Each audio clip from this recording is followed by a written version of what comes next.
minds are going for these days.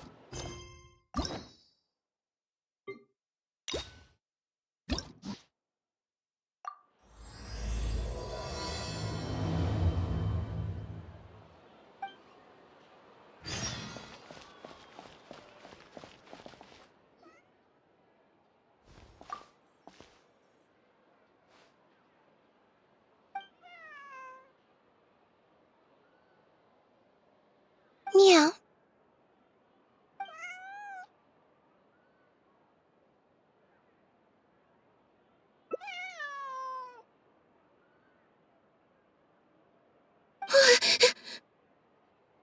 Oh, it's you.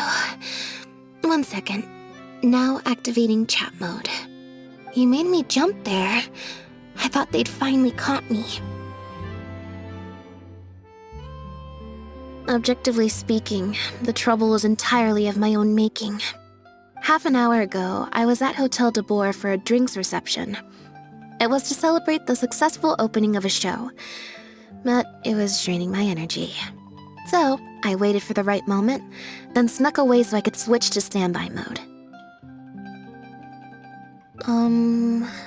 Probably because I'm playing the lead role in the show? Is that so surprising? I'm always getting invitations to do solo performances. I just usually get Linny to write back and turn them down. But then came the Fontanalia Film Festival. We took all the kids from the House of the Hearth out to see a film, and after it finished, they all started clamoring for me to try out acting for some reason. Even Linny was chanting along with them. Anyway, it just so happened that a director called Mary who had sent me an invitation right around then. I'll spare you the details, but basically, I ended up accepting it. Yep, you nailed it. I'm playing the role of a puppet. In fact, the show's called The Lost Puppet, and it's a masked mime show. So I don't have to do any facial expressions or say any lines. Literally just a series of physical movements. The director says it's a very avant-garde art form. Art is not comprehended by the mind, but felt in the heart. At least, that's what the director says. Anyway, if nothing else, the opening performance seemed to go down well. At the drinks reception, everyone was crowding around me, saying, "Triumphant character portrayal, faithful adaptation of the original work, unequivocally, quintessentially avant-garde," and stuff like that. But being the center of attention is draining. So the moment they left me to go harass the director instead, I was out of there. The other thing is, some weird things happened while I was on the stage.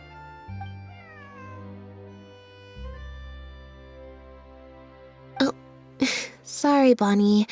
I didn't mean to leave you out of the conversation. My bad. No, we just met. We bumped into each other right after I slipped away. Well, it'd be kind of difficult for us to communicate otherwise. Besides, I think she's taken a liking to the name. Haven't you, Bonnie?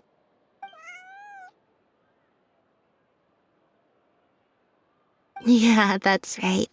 Good kitty. We'll go find your owner soon, I promise.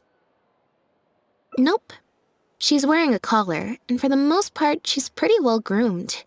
If she is a stray, she hasn't been for long. Her stomach's been growling a lot. I guess she must have been missing for a few days now. As much as I'd love to hang out with her for a while longer, her owner's probably worried sick about her. Assuming she has an owner, that is. But the reception... I should probably show my face there again at some point, even if it's just to make excuses and leave again. Decision time. Well, I just find it exhausting, thinking through all the different ramifications of different choices and so on. That's more Linny's area than mine. So, unless it's something really important, I usually just leave the decision-making to him. It's fine. He got Ferminate to make me a little something for just this situation. Poof! A phaetometer. It looks pretty over the top, I know, but it's essentially just a box of cards. He kept the design simple so it'd be harder to break. The way it works is, I pick a card at random, then look at the number on the card. Well, for example, if the number on the card is 5 or higher, I help Bonnie find her owner.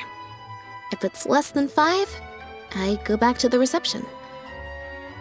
I just have to believe in the bond between me and my cards, and my fate will reveal itself to me in numerical form.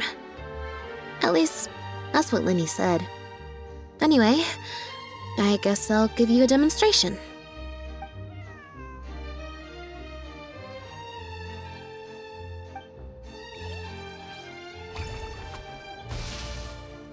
Huh, I didn't like that. Was I using it wrong? Maybe if I just...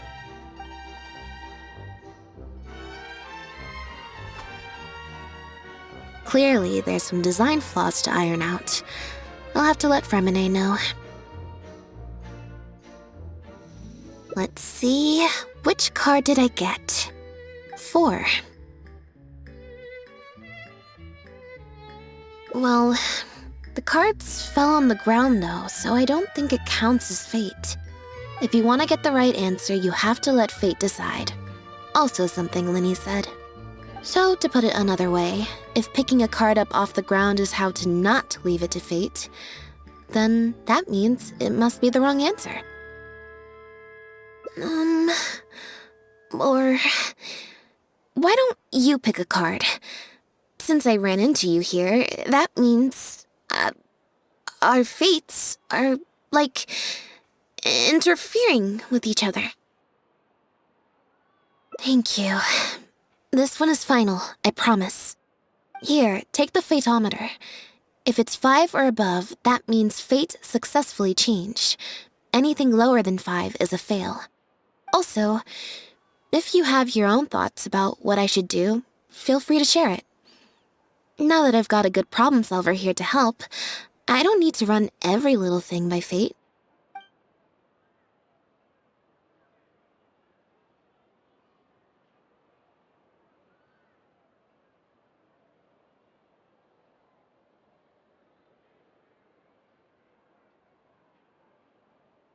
Huh?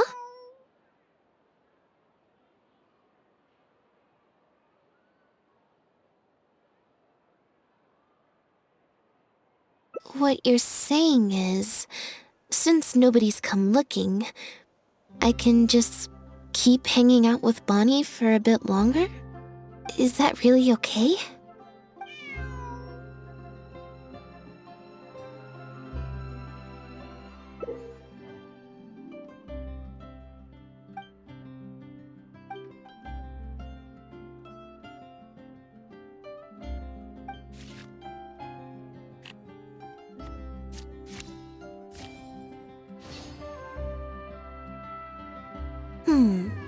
You make a good point.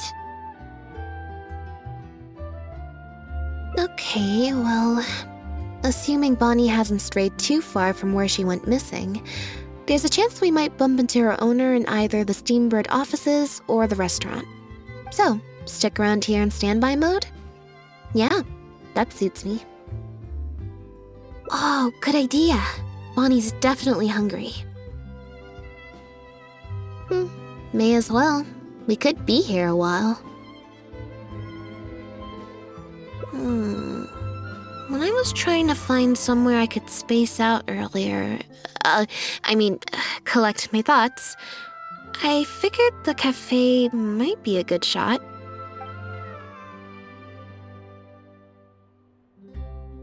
Alright then. Plan of action, spend the whole day spacing out.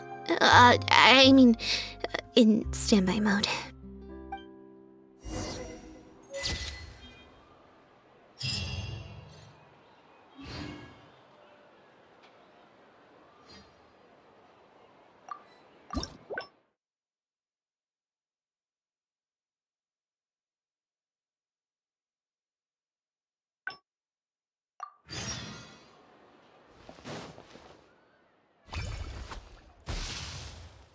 Huh.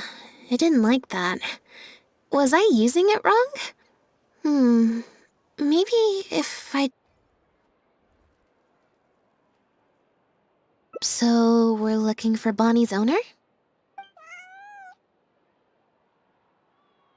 I think I'll go to the Steambird and see about putting an ad in the paper. You want to come along? I think Bonnie wants you to come with.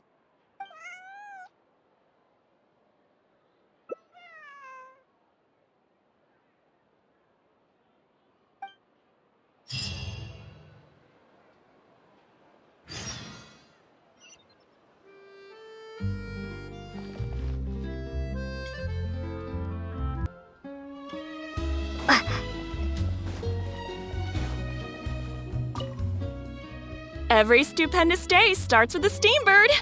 Oh, hi Lynette. Hi Traveler. What can I help you with?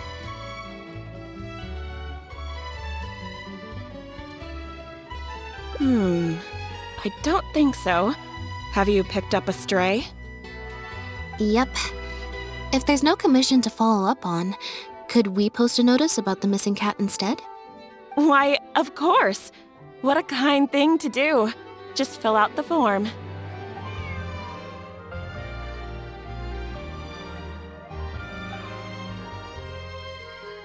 Well, we've registered you as missing. You can stay at my place until your owner finds you.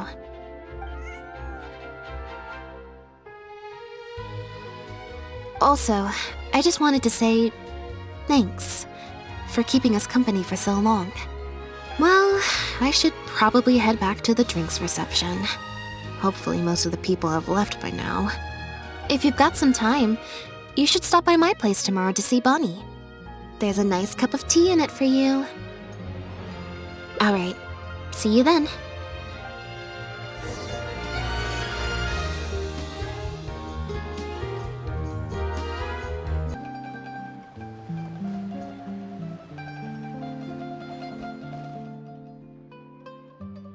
I believe this cat belongs to me. I already told you, this isn't your cat. Just take a breather, you two. Oh, you're here. As you can probably see, you'll have to take a rain check on that tea I promised you. At least for now.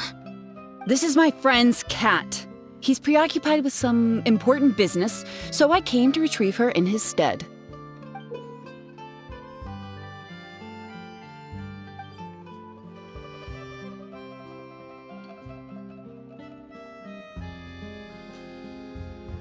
No, it's far more likely this cat escaped from the Humane Society.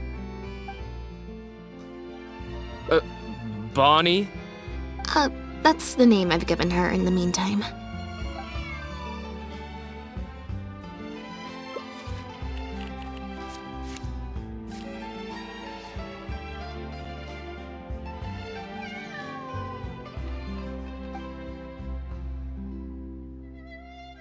Well, this complicates things.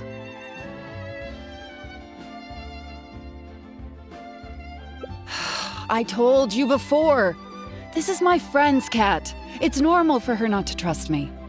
Listen, I'm the director of the Humane Society, okay? We've got so many strays, dogs, cats, you name it. I'm not even the one feeding them most of the time. You can hardly expect the cat to recognize me. She just looked somewhat familiar, so I came to check, just in case. If she turns out to be one of ours, I'll take her back, simple as that. Even if that's not the case, the Humane Society could still take her in, if no one else comes to claim her, that is. We're an organization that specializes in rescuing and sheltering stray animals. We've been in business for several decades now. I'm Bernard, the current director.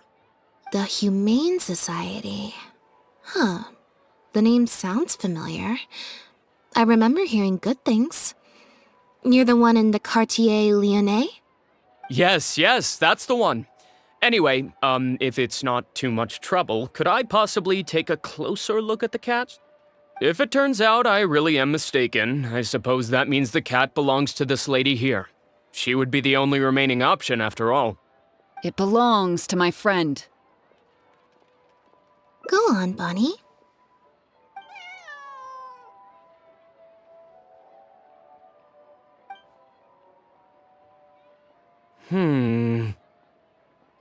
Oh, nope. Looks like I was mistaken. They do look similar, but there's an ever so slight difference in this one's fur color. Deepest apologies, friends. Well, I suppose this means I still have a missing cat to search for. Apologies again for the confusion.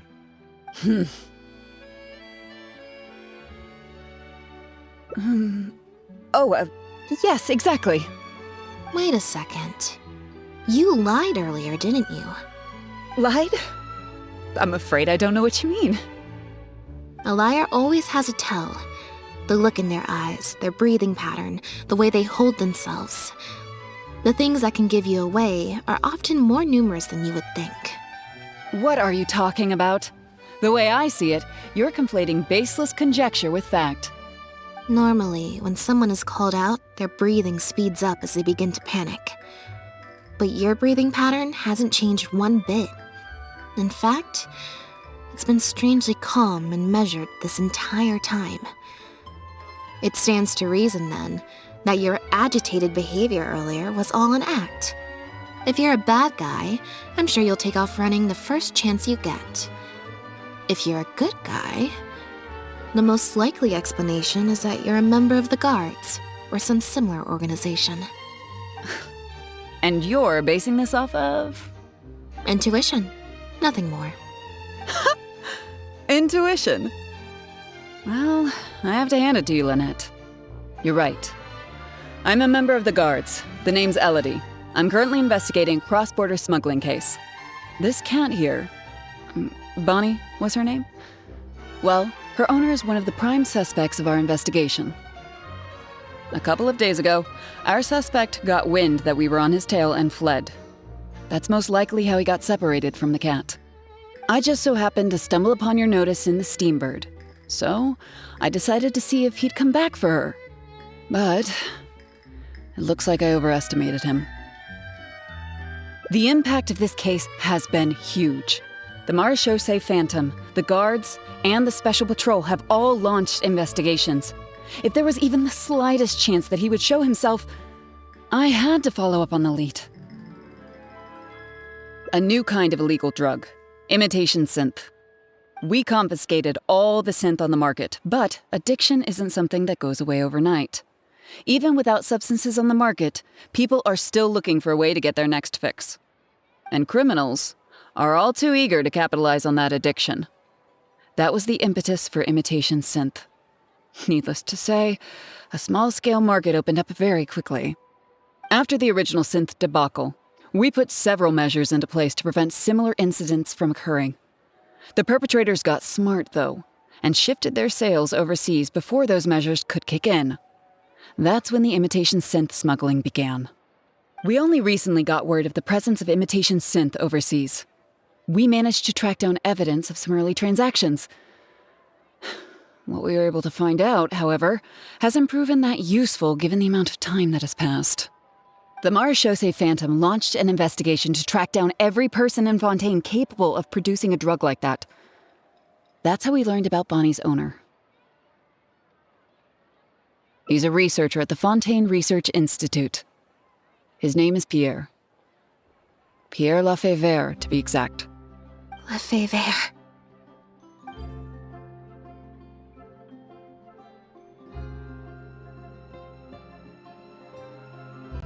The Marechaussee Phantom found him in Poisson. In addition to the cat, he also had a pendant with him. At first, there wasn't much cause for suspicion. A search of his house didn't reveal much to go off of either. The Marechaussee Phantom very nearly left it at that. It was only later that we realized the coat of arms on his pendant belonged to none other than the Lefebvre family, one of the most infamous aristocratic families in Fontaine. Obviously, this discovery prompted a further investigation into Pierre. At that point, however, we discovered that he'd already fled. Now the Guards and the Special Patrol are all searching for him. That's not possible, actually. The Lefebvre family.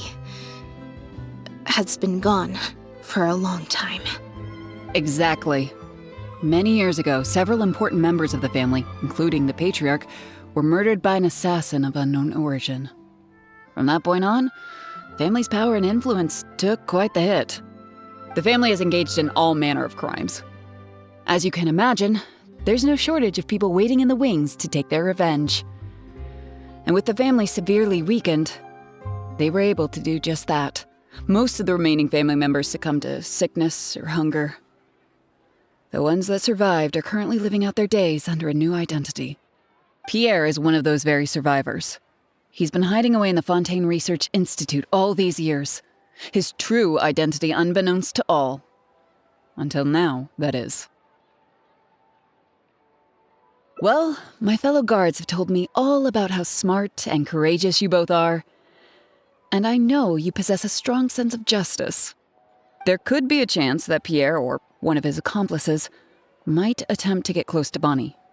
Now that you've been briefed on the situation, I was hoping you'd help us keep a lookout.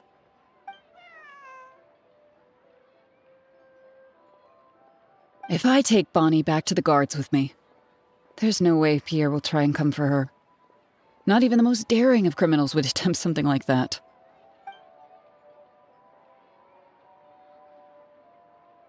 I have to admit, I'm not holding out too much hope that Pierre will come back for her. But if there's even the slightest chance, then it's worth a shot. Well, I've got some other leads to follow up on. If Pierre does appear, please contact me right away.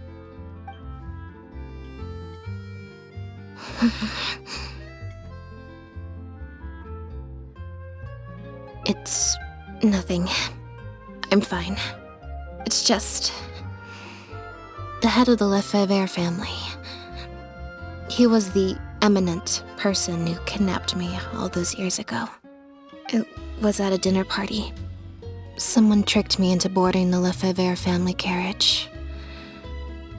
Whoever it was, they took me back to their home. But before anything worse could happen, Father intervened.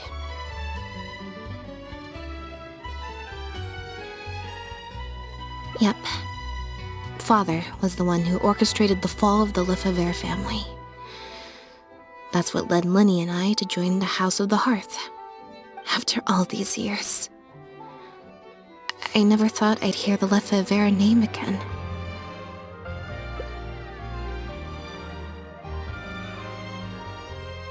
Don't worry about me. I wasn't feeling sorry for myself. I was just thinking about Lenny. He's been acting strange recently. He avoids me for days on end, consumes himself with some secret investigation, and then out of the blue pushes me to do that acting job.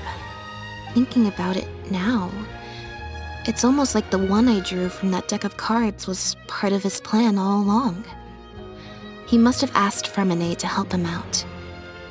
In any case, I know he's hiding something from me. He's really pulled out all the stops this time. It's very possible. I'm sure he tried to send me away because he was afraid it would bring up some painful memories for me. It wasn't necessary, though. Even after all these years, he's still as overprotective as ever. You'll have to help me teach him a lesson if we run into him along the way. Yep. I want to head to the Fontaine Research Institute to learn more information about Pierre. Just let me activate search mode and then we'll head out. Who knows? Maybe we'll run into Lenny along the way. A little bit of both, perhaps. For the most part, though, I just have the sense that something's not right. Something isn't adding up about Pierre's story. I'm just not sure what.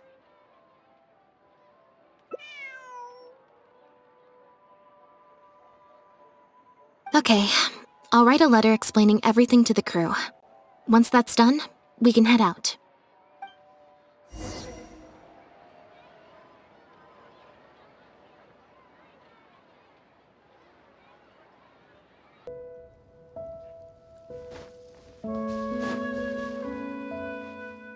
Lynette, you're, not at rehearsal?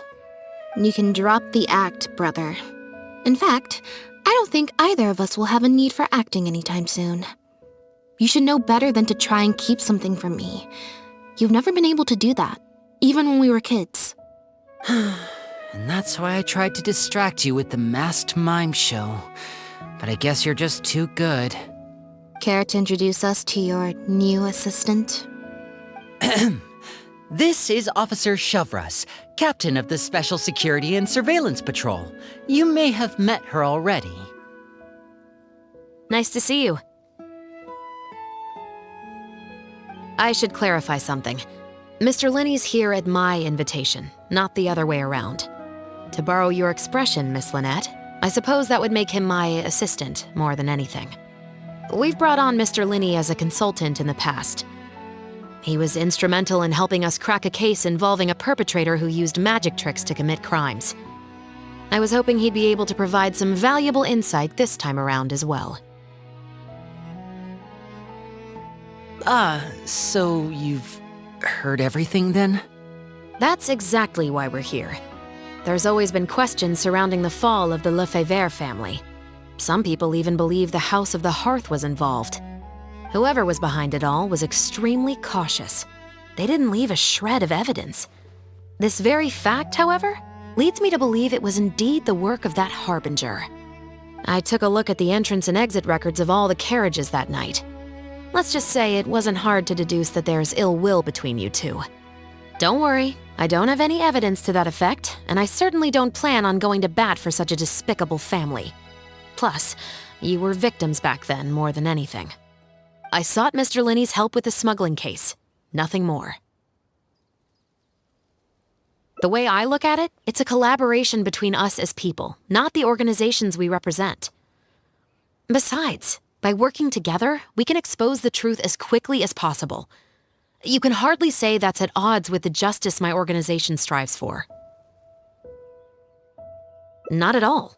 I was planning to invite you from the very beginning, Miss Lynette. It's just that my assistant here raised some objections. Linny, I'm not the same person I was back then. That little girl who did nothing but cower in the corner in fear, she doesn't need saving anymore.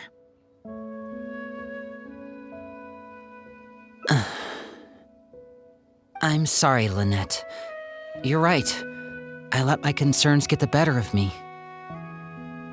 Oh, and the next time you want to distract me, you should try a different approach.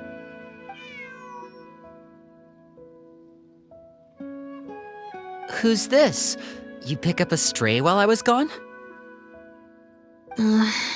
It's a bit complicated. I'll explain later. Anyway, her name's Bonnie. Well, if there are no objections, then I suppose the only thing left to say is, Lynette, Traveler, welcome to the team. It appears the Lefebvre family was very particular in their use of insignias and emblems. The family would use different emblems to mark differences in status, blood relation, and the like. In fact, the insignia that was discovered on the pendant was used to represent an illegitimate child. It's highly likely. That very status might have been what allowed him to emerge from the fall of his family relatively unscathed. It would also explain why he was able to assume a new identity as a researcher with relative ease. We discovered something interesting, though. After talking to some of his co-workers, it appears he pretty much works at the Institute in name only. He's practically been cast out. Apparently, Pierre was once addicted to synth. He tried to use the resources at the Institute to create a substance with a similar effect. He claimed it was just for research purposes, but the Institute revoked his access to the relevant materials regardless. He was placed on disciplinary leave, pending a thorough investigation of his actions. But it seems the Institute ran into some trouble along the way. Could have been a lack of personnel or a timing issue. In any case, they had to table their formal investigation into Pierre. Unfortunately, that also included reporting any relevant information to the higher authorities. As for his family background, it appears none of his co-workers at the Institute were aware of that information. All they could tell us was that he was quite the recluse. Other than the pendant, we didn't find anything else of note at his residence in Poisson. Based on the samples of imitation synth we've been able to analyze, it appears the substance leaves behind strong traces wherever it's produced or stored. Those traces might not be obvious to the casual observer, but they're not something our guard poodles would miss. Pierre's home, though, came up completely clean. We didn't find any records indicating possible involvement in overseas transactions either. So, the Marechaussee Phantom didn't view him as a major suspect at first. Maybe he had a separate, dedicated area where he made the imitation synth. Well, his neighbors did say he was often gone for long stretches of time. You would think with him out and about so much, people would have spotted him around Poisson, but residents said they barely ever saw him in town. If his reclusive nature was just a matter of keeping a low profile, I guess it would make sense for him to have a secret base to carry out his business.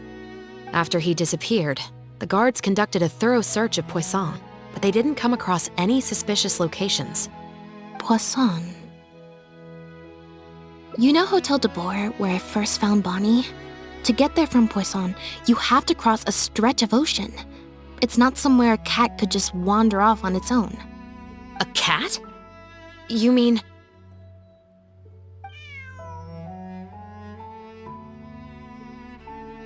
Bonnie is Pierre's cat. Oh, that's right! When the Marechaussee Phantom first tracked him down, I remember there being something about a cat in their report. So this is her? From what we've learned about Pierre's habits, he doesn't seem like the type to venture out without a purpose. So what you're saying, Lynette, is that Bonnie couldn't have gone missing in Poisson. If that's true, then... Exactly. Bonnie might even know where it is. Wait, you think the cat can lead us there? But she's not trained like one of our guard poodles. How is she supposed to understand what we want her to do? Meow. Meow meow. Meow?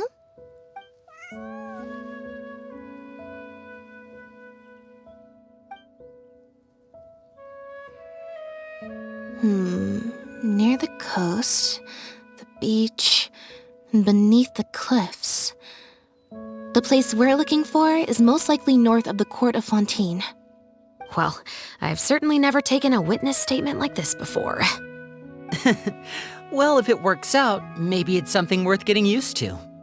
Cats and humans are actually pretty alike.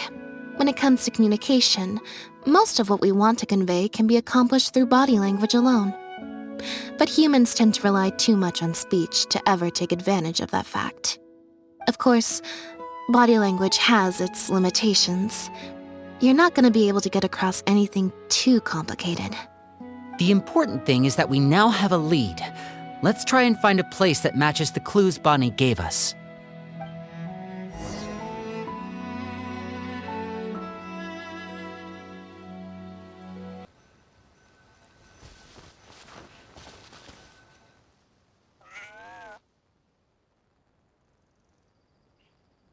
Seems like Bonnie is trying to take us somewhere.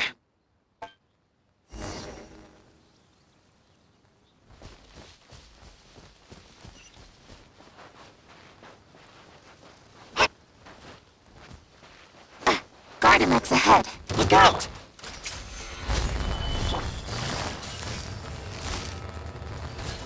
Things are about to get dicey. I see everything.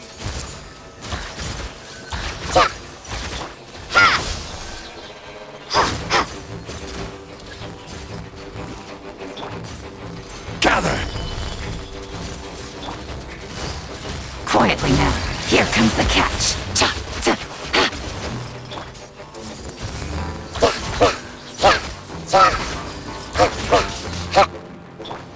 Propagate! Stabilize!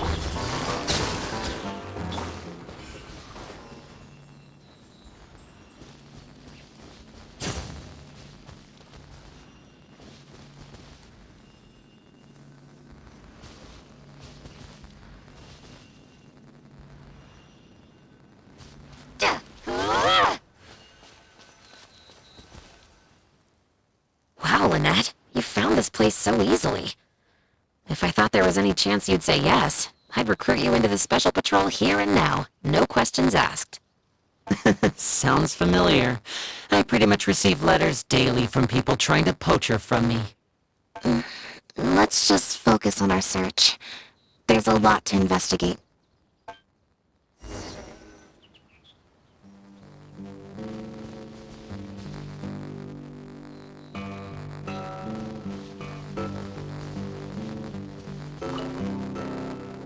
Aha! Just as we thought. This is where the imitation synth was being made. Looks like he's got more than just imitation synths stashed around here. In addition to the raw materials needed to synthesize the substance itself, there's a large quantity of cleaning agents and a few drugs I haven't been able to identify. These cleaning agents are likely used to dispel traces of the substance, like its smell. The Special Patrol did some digging into imitation synth. Our records indicate that it's very difficult for ordinary people to detect traces left behind by the stuff. I'm sure that was the case for Pierre as well. It must have taken a considerable amount of time and skill to ensure all those traces get washed away. But what are these other drugs for?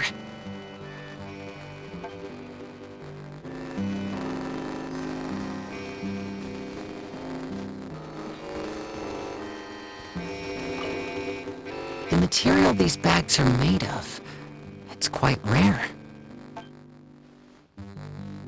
It's the very same, actually. Maritime flower fiber. But there's something special about the composition of these bags. I took a closer look, and it appears they're not only waterproof, but also corrosion and leak resistant. Even the strings look specially designed to keep the bags closed nice and tight.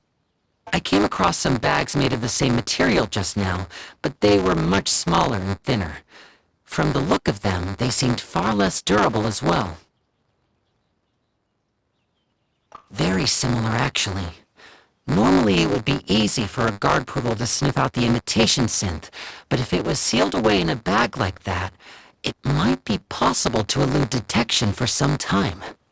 But what could these big bags be for then? If the goal is to keep the imitation synth hidden and sealed away, these bags seem a bit too conspicuous.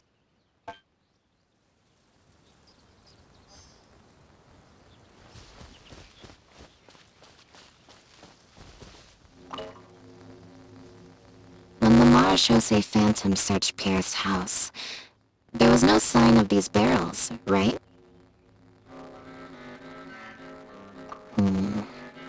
You're right.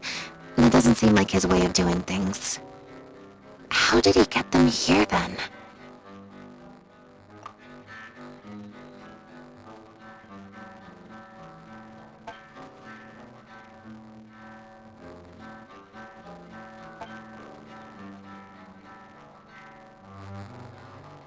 Only the lower halves of the barrels appear to have been submerged in water.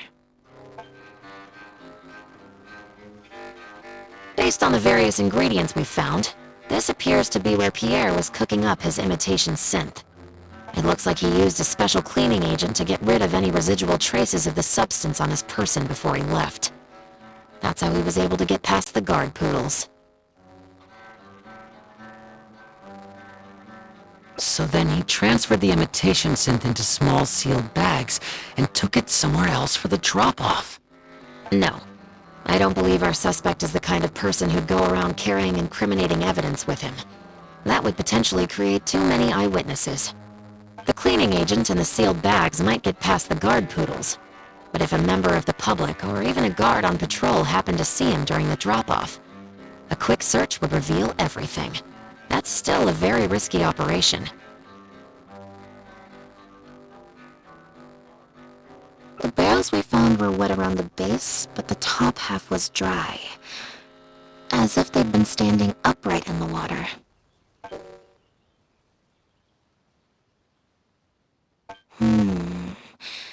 If you put a barrel in the water, it will normally float on its side.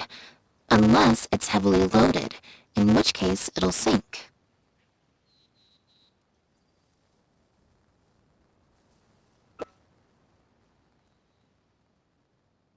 Yes, with flotation rings around the body of the barrels, they'd stay upright in the water. and then he could afford to load them more fully. You think he used floating barrels? I suppose if he acted at night, when there are very few other boats around and visibility is low, it's a valid theory. We can't rule it out. But then, wouldn't the barrels be carried off by the waves or the currents? How would the person doing the pickup know where to look?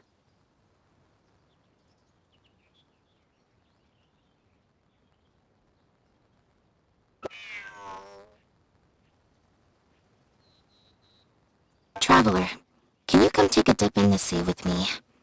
I have a feeling that somewhere down there, we might find some rope. If a rope can be used to keep a pet from running away, then why not a barrel?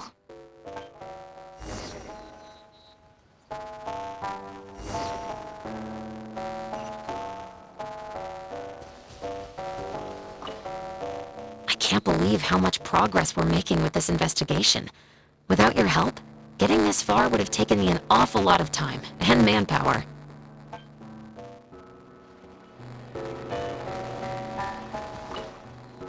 It's rare to see Lynette in serious mode. I wonder how long she'll keep it activated for.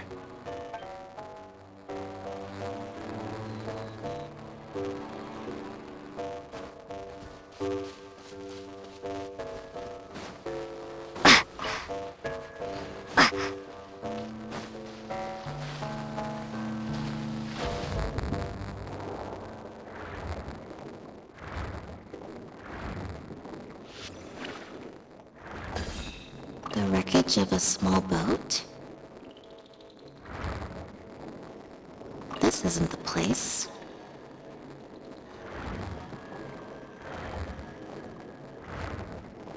This isn't the place.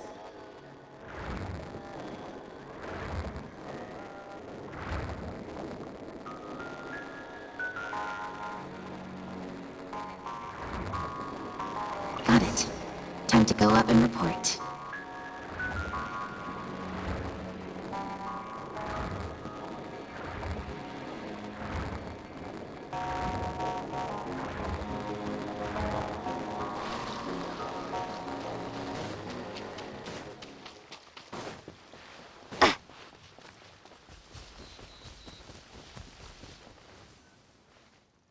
As expected, we found a few pieces of rope and some anchoring stones underwater. If you attach them to a floating barrel, it would look like this. With this anchoring system, it would be possible to use floating barrels for the drop-off. You would just need to drop them in the water at the agreed-upon location. We also came across the wreckage of a small boat. It must have been left out on the water and capsized due to the force of the wind and waves. Its small size, however, would have made it perfect for staying undetected. Let's talk this through. Based on the evidence we've collected, it seems like Pierre would row a small boat out to the agreed-upon transfer point, drop off the barrels, leave, and then row back and retrieve them after the transfer was complete. It could be that he was trying to avoid meeting up with his associate face-to-face. As one of the sole survivors of the Lefebvre family, maybe he was just used to that sort of elusive lifestyle. It seems like Pierre deliberately chose the floating barrel method so that the goods could be dropped off and picked up at separate times. That way, the two parties wouldn't have to meet each other.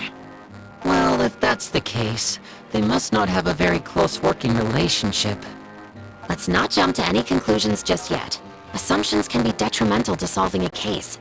It's possible they were just trying to keep a low profile. Two boats sailing to the same location at once could be too conspicuous. The most important thing is that we can now confirm Pierre wasn't acting alone. The floating barrel drop-off system is proof enough of that. Let's say for now that he was only in charge of producing the imitation synth. That would mean there has to be at least one other person involved in the operation, likely in charge of transporting the goods across the border. Since we've determined that the goods were transported by boat, maybe we can track down some travel logs or something. We can certainly check the various ports for that information. It's possible, however, that Pierre's associate also used a small boat for the transport. and docked along the shore rather than at a large port. If that's the case, it's unlikely there would be any record left behind. Absolutely. Before Pierre disappeared, we made sure to investigate all sorts of outward-bound vessels. We also had port authorities keep a lookout for anything suspicious. Unfortunately, we were never able to find out how they managed to get the imitation synth across the border. You're right. Whatever vessel was used for the pickup, the person responsible for smuggling the substance out of Fontaine would have had to use a larger vessel for the actual transport. That's the only way they would be able to smuggle on a large enough scale to make a profit. They must have found a way to disguise the imitation synth to clear port inspections.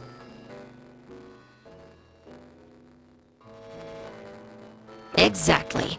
We can't let any opportunities slip through the cracks.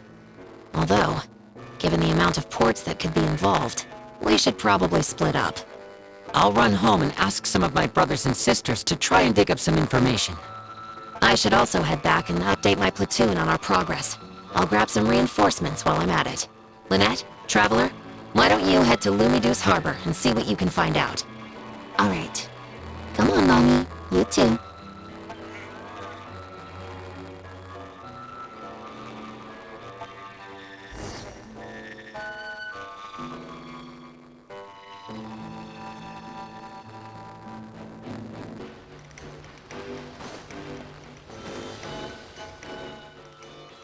Oh, Lynette, Traveler. And Bonnie, too. What brings you all here? Did something happen?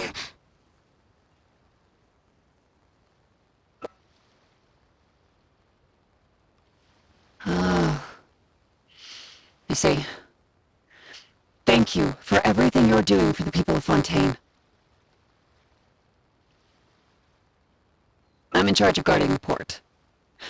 You mentioned you were after some travel logs, right? I can go fetch those for you. Looks like I've got another hard day of work ahead of me. No, not usually. It's this incident that happened recently. Before that, everything was normal. All we had to do was confiscate anything suspicious and we could call it a day. Pretty simple stuff. But things are much more complicated now. We somehow let suspicious cargo pass through the port undetected. Not even our guard poodles were able to sniff it out. Even worse, we still don't know how the perpetrator was able to conceal the goods so well. By suspicious cargo, do you mean imitation synth? Yep. However, prohibited substances are just one example. We confiscate all sorts of contraband during the course of our inspections. Or at least, we're supposed to. So what happens to the goods you confiscate? Oh, we keep them in a storage locker. If they turn out to be something particularly dubious, we'll turn them over to the Maison Orderly. If the goods are only slightly suspicious but could otherwise be harmless, like raw materials that could potentially be used to create contraband, we return them to the ship they were confiscated from, instead of letting them pass through the port. Sorry for the wait. These are the travel logs for all the recent activity at the port.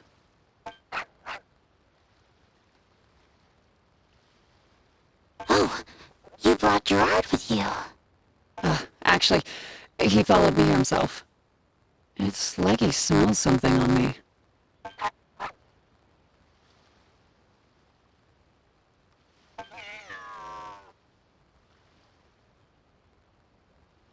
Huh. I wonder why Gerard is reacting to you two so strongly.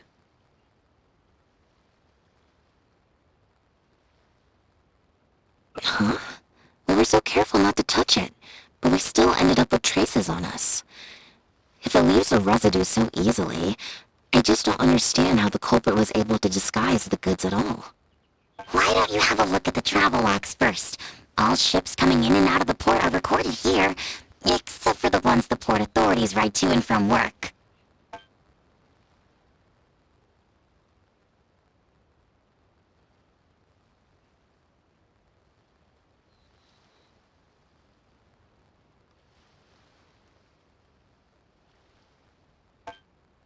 The Humane Society.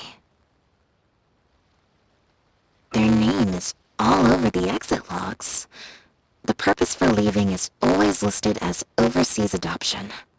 Ah, the director of the organization explained that, actually. He said a lot of the cat and dog breeds unique to Fontaine are also very popular overseas. So, his organization offers an overseas adoption program. Bernard, the director of the Humane Society, was the man who came looking for Bonnie earlier.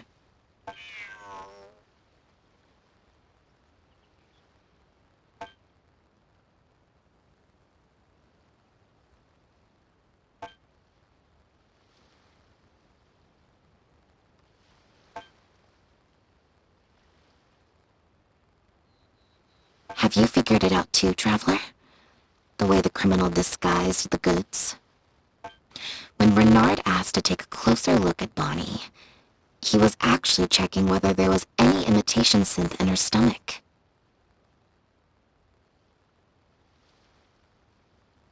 Wait, what?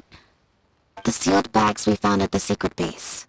They were specially made to be corrosion resistant. There were gaps around the lids of the barrels, and airbags were used to keep them upright in the water. Those drug shivers found at the secret base, she most likely didn't recognize them because they're not used on human beings. It's an anesthetic used on pets. The perpetrator must have given it to the animals. Pure must have made the animals swallow the sealed bags full of imitation synth at his secret base. Then he stuffed them into floating barrels and left the rest to Bernard. The sealed bags combined with an animal's body odor would certainly be enough to mask the scent of imitation synth. During our inspections, we would have never thought to inspect the bellies of those animals for anything suspicious. Even if we tried to feel around for something, I'm sure it would be difficult to detect. Exactly. I bet Bernard even transported animals with synth in their stomach alongside ones without. That way, it would be even harder to say with certainty that something was amiss.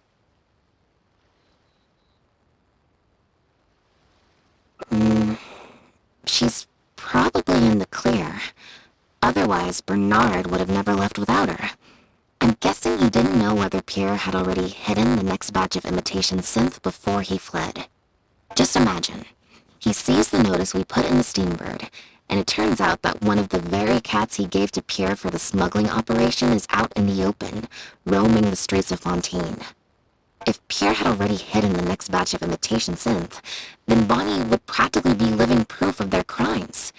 He would have had no choice but to go after her. So, that's why he came to find you and insisted on taking a closer look at the cat.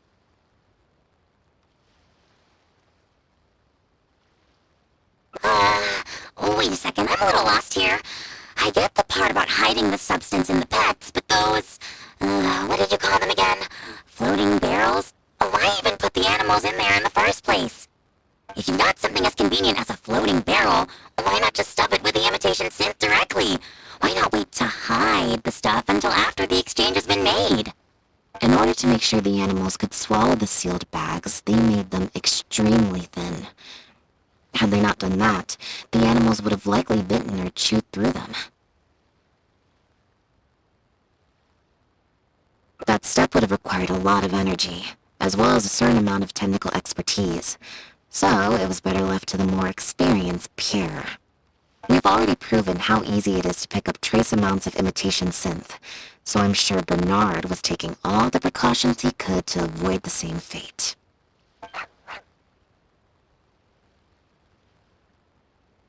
Okay, then let's head to the Humane Society right away and bring that guy to justice. I'll bring a Gardamek to speed up the process.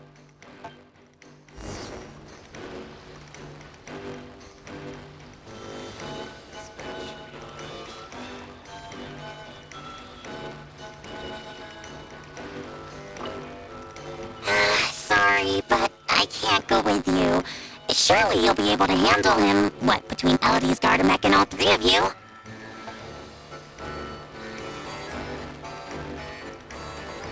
The headquarters of the Humane Society should be somewhere around here. Bernard could show up any moment now. You're the people from earlier. Wait, you're from The guards?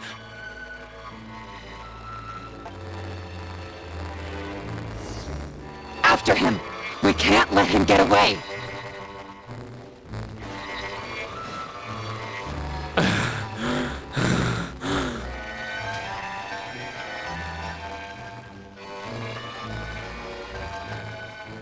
Give it up, Bernard. Mercy. Have mercy. I'll talk. I'll tell you everything I know. The Humane Society has done so much good over the years, and yet you have committed such an atrocious deed in its name.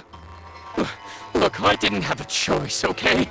My father cared about those blasted animals so much he didn't bother to take care of his human wife and son at all. While those animals were showered with love, I lived worse than a dog. No one asked.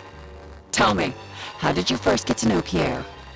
Well, after I took over the Humane Society, it gradually became harder and harder to maintain its operations. Until one day, someone suddenly passed me a letter.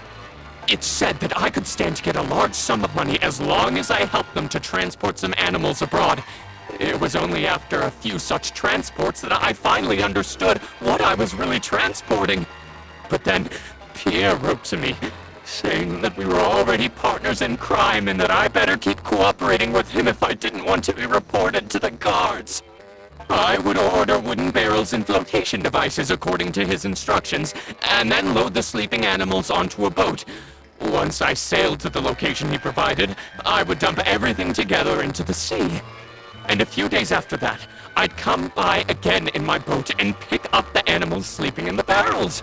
Once I had received enough of them, I'd bring them to the harbor to be adopted abroad. That guy, Pierre, he was running the entire show. He set up all the meeting times and found all the foreign adopters. Oh, and he even supplied all of the goods too. I just did the transport. He was the one who planned out and executed everything else.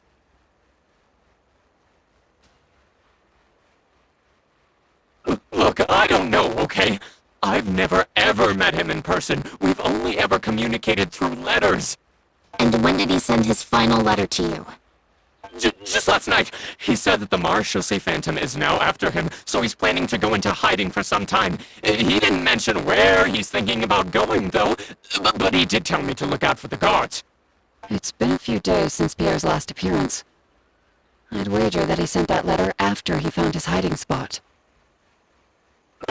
I burned them. It was on his orders.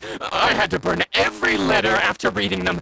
I wasn't even allowed to share them with the rest of the society employees. Sure sounds like you're trying to use the lack of witnesses or evidence to pin the blame on Pierre. No, I swear this time I'm only telling you the truth. Well, we can check the truth of your statements at the Opera House. I hope you know what'll be coming for you if I were to find any discrepancy between the evidence and the testimony you just gave. I know, I swear I was just telling the truth. My thanks to you both.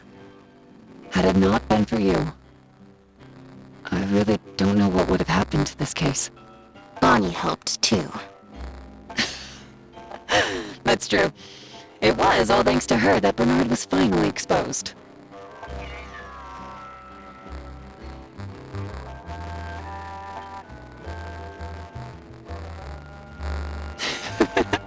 And it looks like she's grown quite fond of you two as well.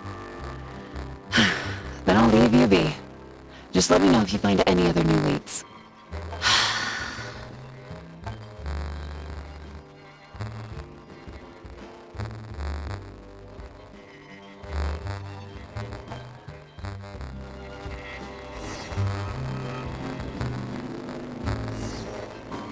Quake!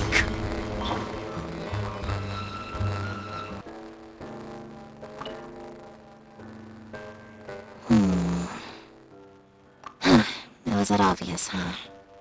Well, even though it didn't feel like Bernard was lying, after talking to him, I'm getting an even stronger sense that something's not quite right. We investigated so quickly that perhaps we've missed a thing or two along the way. Let me activate deduction mode and consider things again from the top to see if we can find anything new. Is there still anything unresolved or strange that we should try to consider? The Marechaussee Phantom found Bonnie and the Lefebvre pendant at Pierre's residence. That was the beginning point of our investigation.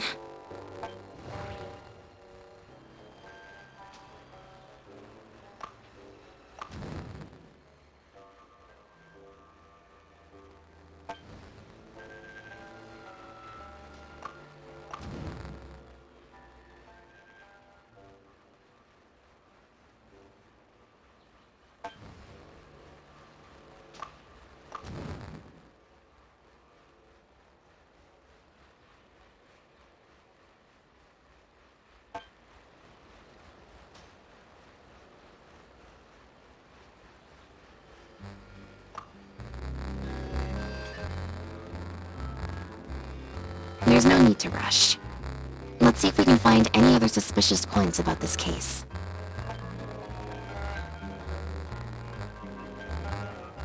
Bernard claims to have received a letter last night from Pierre. In the letter, Pierre stated that he had gone into hiding. Is there something wrong with the letter?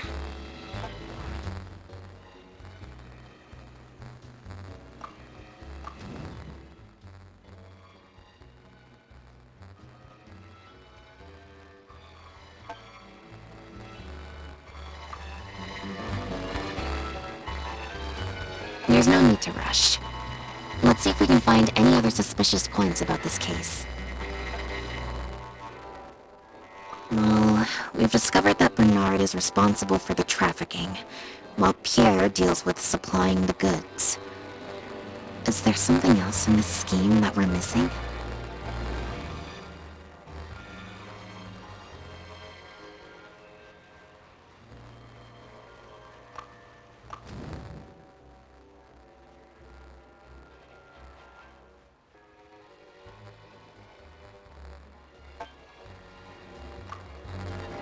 Yeah, according to Bernard, Pierre also supplied all of the goods. But if the Marechaussee Phantom's records are correct, Pierre should have lost all access to the materials required to create the imitation synth. And the Institute has also not reported any theft of their stocks.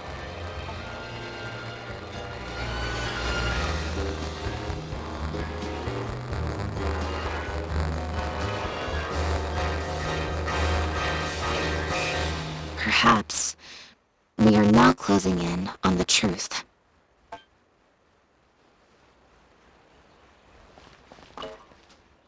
Now behave, and follow me to the interrogation room. Ow! That hurt! Ow!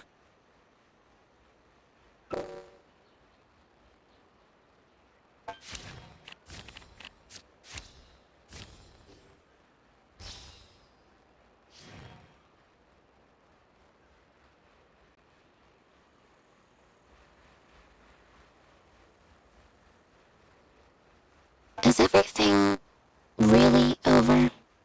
I still feel like the relationship between Pierre and Bernard is not as simple as it appears. Also, I've had this strange sense that something's off the entire time we've been on the case. And it has only gotten worse. Ugh. No good. I've still got nothing, and I'm nearly out of energy.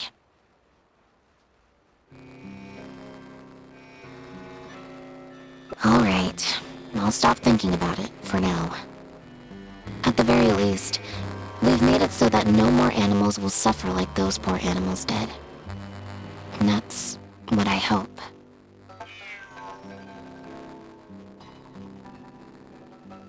Let's go to the Humane Society and see if there are any animals left that might still need our help, before my energy for today completely runs out.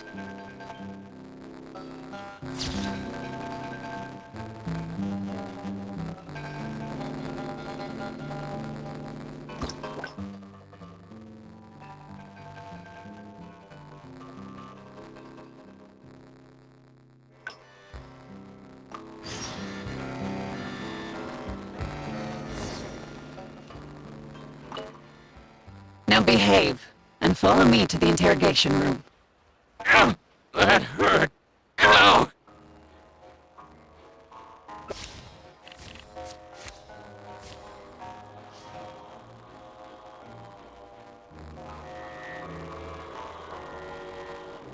is everything really over?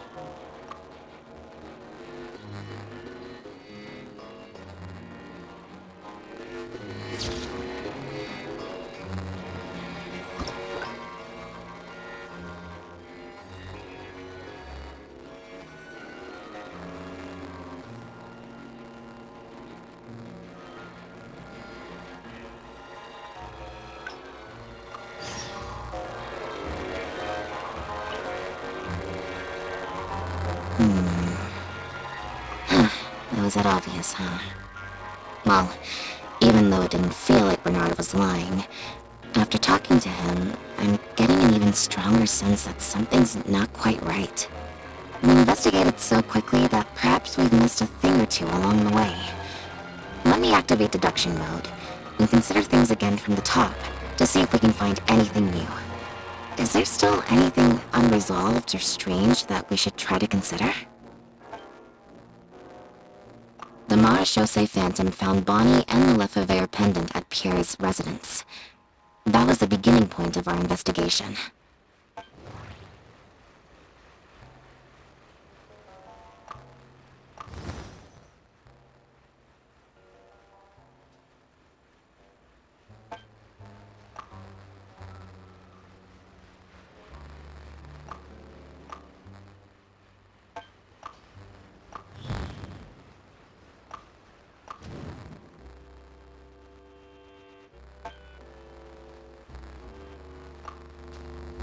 Why would he leave such an obvious trail for us to follow when he took so much care to not leave any traces of imitation synth in his home? Bernard claims to have received a letter last night from Pierre. In the letter, Pierre stated that he had gone into hiding. Is there something wrong with the letter?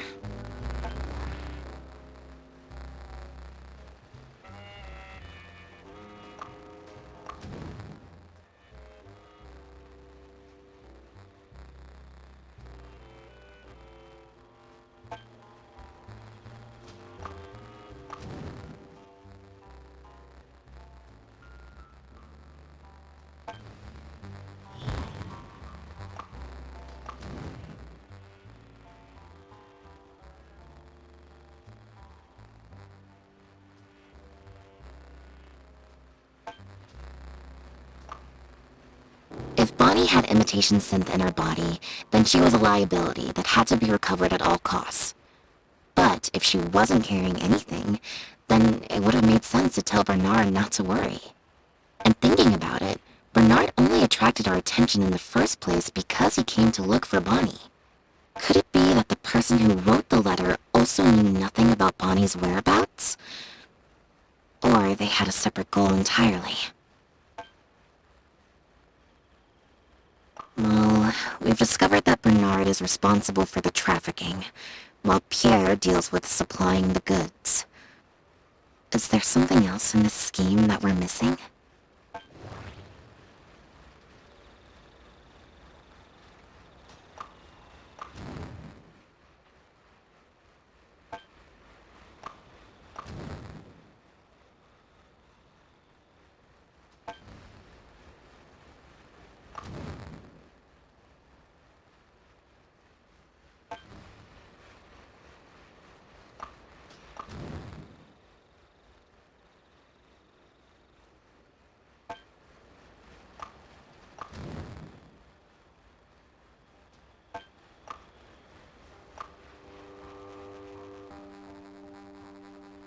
There's no need to rush. Let's see if we...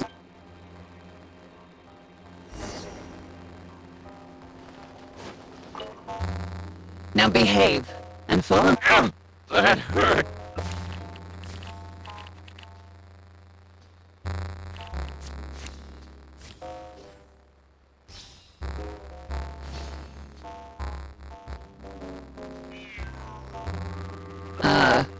Is there something else you need from me, traveler?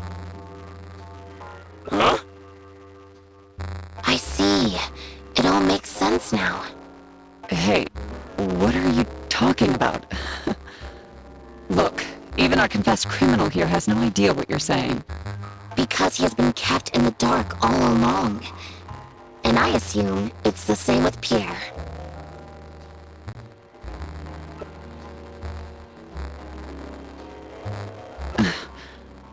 That never quite added up for me.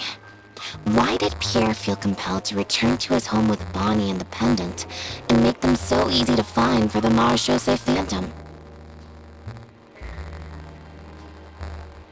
Both of these things are in stark contrast to his usual meticulous and vigilant behavior.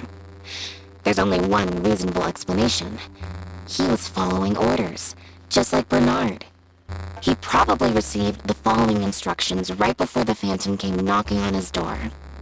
Bring the cat and the pendant, and our undercover agent will be sure to help you. Unbeknownst to him, however, the third person who wrote that letter to him had long decided to sacrifice him and Bernard to save themselves. What? You can't be serious. There was a third person involved? If you focus only on Bernard's testimony, it's easy to believe that only Bernard and Pierre were working together. The case appeared extremely simple. Bernard did the trafficking, Pierre the imitation synth production, drugging, and stuffing.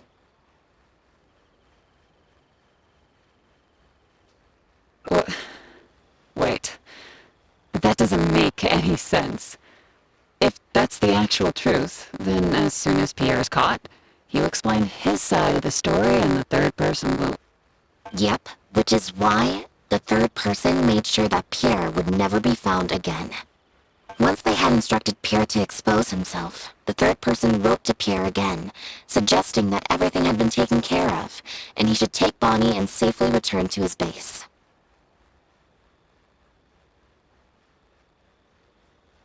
Of course, Pierre's disappearance at such a sensitive time immediately made him a prime suspect. Knowing that Bonnie had last been seen with him, all the third person would have to do from that point on would be to lead the Phantom to investigate the Humane Society and get Bernard to confess the truth. Wait, so you're saying that the letter I received yesterday, the one that made me think Pierre was still alive, it was also sent by the third person? Is that what happened? I'll get back to headquarters right away and reinvestigate this case from the top.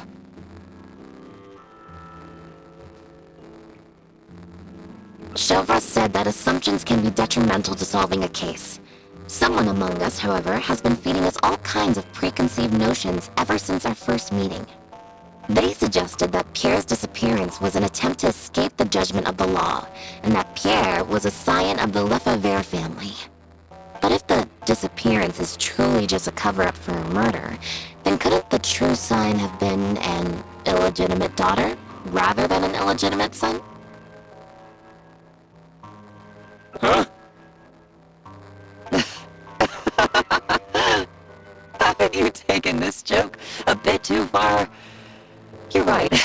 I did let a lot of assumptions get to my head when I first started to talk to you about the case. I'll make sure to correct my behavior. You deliberately fed us lies, but even you could not control every last detail of your plan.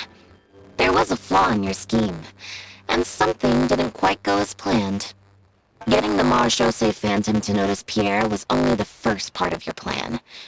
Had they failed to take notice of the Humane Society, they could have cast a wider net. And you couldn't predict what they might possibly find, if given enough time. This, of course, was the main weakness of your plan. As someone accustomed to acting from behind the scenes, you didn't want to take the risk of personally proposing a raid on the Humane Society. So, you thought about pulling a few more strings, so all of the suspicion would point towards Bernard and his society. Once the Phantom expanded their search, it would only be a matter of time before they found Pierre's base. If a cat last seen with the suspect turned up dead at the imitation synth base, it wouldn't be long until the Phantom would figure out exactly how she had been mistreated and turn their eyes towards the one organization that has been sending boatloads of animals out of Fontaine.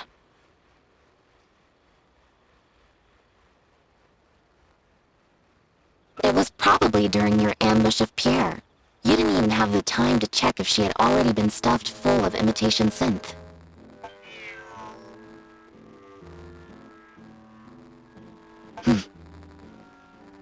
Still, you soon found another opportunity. Before long, Bonnie had made her way back into the city, and even popped up on the Steambird. Like Bernard, you desperately wanted to confirm the contents of her stomach, so you hurried to find us.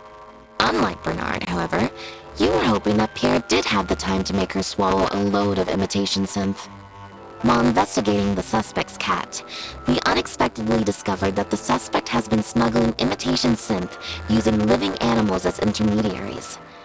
That was your plan, in any case.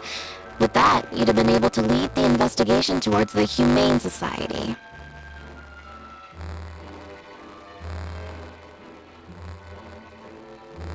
Bonnie had managed to escape before Pierre was able to stuff her full of imitation synth. That part of your plan could no longer be carried out. But as shrewd as you were, you came up with another plan right away. You manipulated the Traveler and I to help you identify Bernard as a key suspect.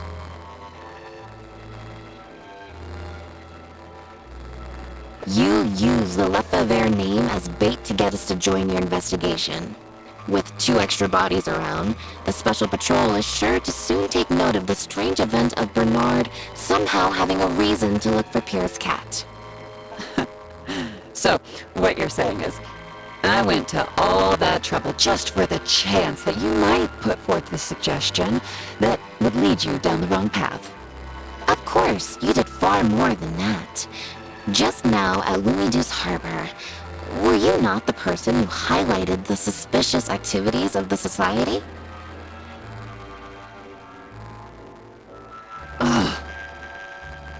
You even highlighted the Society's activities during your compilation of the logs, so they'd be immediately visible to anyone examining the records. Moreover, the logs contained no records of the Port Authority's activities. In other words, your activities. And what are you trying to suggest with that? I am insinuating that you had plenty of opportunities to transfer the raw materials for imitation synth from the harbor to a boat, and then sail over to the meeting place full of floating barrels.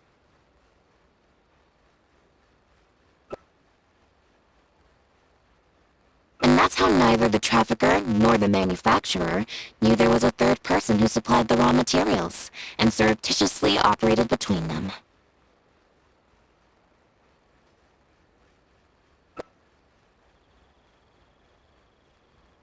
Pierre manufactured imitation synth using the raw materials you provided, stuffed the animals, and placed the animals back into the barrels. Having received the green light from you as Pierre, Bernard then retrieved his animals, and shipped them out of Fontaine once he had received enough for a full batch. This is the truth behind your smuggling ring. I can't believe it. I never put 2 and 2 together. You've sure got an extremely lively imagination. So what do you think she's going to say next?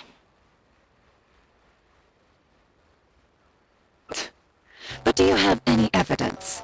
It appears that it's quite easy to predict what you'll think or say. Then if we apply that to this case, we can also think of a few places to look for incriminating evidence. You know very well that this case will not end until Pierre is found, so you will have him commit suicide out of fear and shame to end the investigation for good. That way, you can also pin the blame for the overseas smuggling activities, the theft of the harbor's confiscated raw materials, and even the Lefebvre name on him. After all, dead men tell no tales. But you still want it to appear as if he had sent that last letter to Bernard, so you have to make sure he cannot be found until after Bernard has confessed to the authorities. To do that, you either will hide his body until you've found an appropriate time to set up a fake suicide scene, or you'll dump it someplace where it'll be hard to determine the exact time of death. Submerged in water, for instance.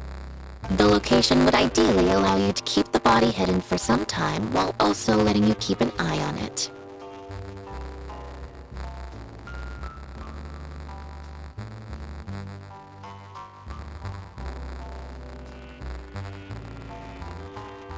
There There are only so many options to hide a person's time of death, after all. As long as the Phantom investigates each of the possibilities in turn, they'll surely find Pierre's remains. Especially since, as the prime suspect who will now be taken into custody, you will no longer have the time to move him, or set up a fake suicide scene to cover up the murder. How absurd. And on what grounds will you order my arrest? Don't think for a second that your spouts of nonsense will amount to any kind of real argument. After all, I'm Elodie Lefebvre. As the captain of the Special Security and Surveillance Patrol, I hereby declare you as a suspect in the case. If you have any objections, you may raise them later during interrogation. That's right. We received a message from Lumiduce Harbor that you were going to investigate the Humane Society. We didn't expect to run into you at such a critical moment. While at the harbor, we noticed something else extremely interesting. Apparently, you often used all kinds of excuses to swap your shifts. And if one were to match the times of your shifts to the activities of the Humane Society and those of certain foreign ships, they'd find them to be an exact match. That's just a coincidence. Yes, I'm sure you have already thought of a dozen different ways to explain away the suspicious activities, but as far as evidence goes, that should be enough to warrant taking you into custody. Don't worry. If it turns out that the guards are still unable to find any evidence after all this, Lynette and I will do everything in our power to clear your name. Although judging by her reaction, I assume no follow-up from us will be needed.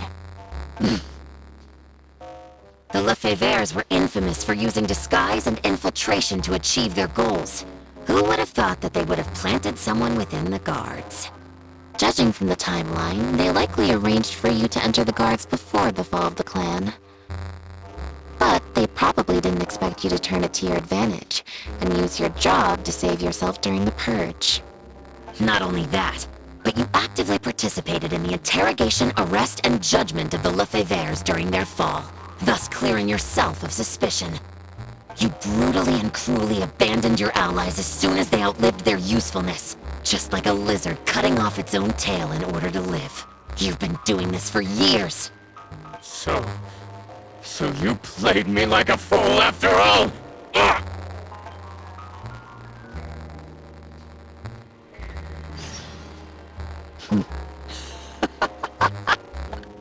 What was that word you used?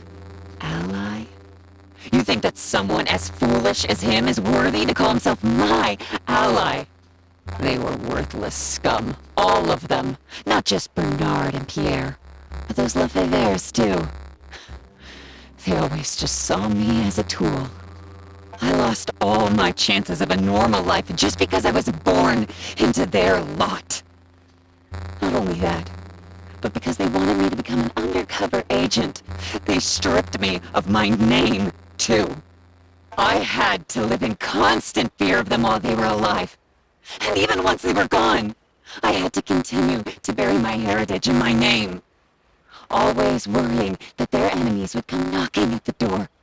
Do you know anything about what I've been through over all these years? My life as the last Lefebvre? I don't, and neither do I care. Are you for real? Aren't you a Lefebvre victim too? Elodie, you're the only one still living under the shadow of a name. That's enough. Keep your hands where I can see them and do not resist arrest. If you have more to say, save it for the interrogation room. What a joke. What a joke! Hey! Don't come any closer. What's that?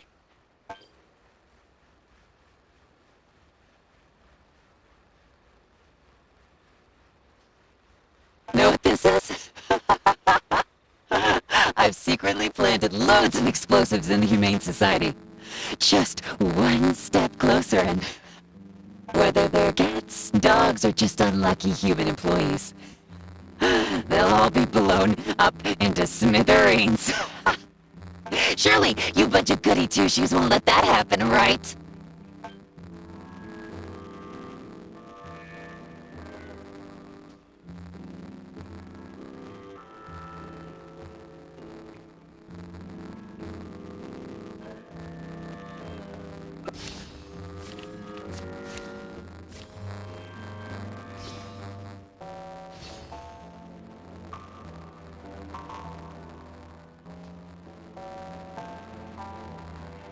understand how you feel. Like you, we are also victims of the Lefebvre clan. But if you were to endanger innocence now for your own gain, the public anger towards the Lefebvres would only rise to a boiling point. And the families of the new victims would be dead set on exacting revenge on you. And what of it? I'll be your hostage, Elodie. What? Thanks for your concern, Traveler. But we need to end all of the hate and violence arising from this clan once and for all. I'll raise my hands and come over slowly. I promise that I'm completely unarmed. I'm watching you. Don't think for a second you can pull a fast one on me. That's right. Just keep your eyes on me. Don't look away. Ah!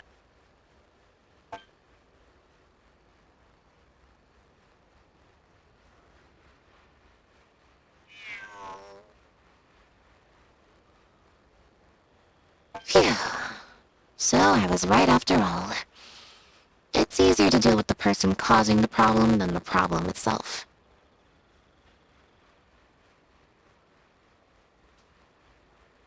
This is it. Looks like it's just a toy. Guess that's probably why she suddenly flipped and knocked out Bernard. He probably knew that there were no explosives at the society.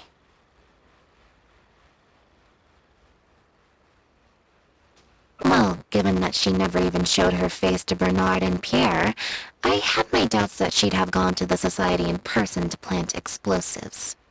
Thank you for your help, everyone. I'll take them back for thorough questioning, and find someone better to take over the Humane Society. I might need a few statements from everybody. Would you be able to come with me? If statements are all you need, can Lenny provide them on my behalf? I still need to go back and explain some things to the crew. I also had an appointment with the Traveler before we got interrupted.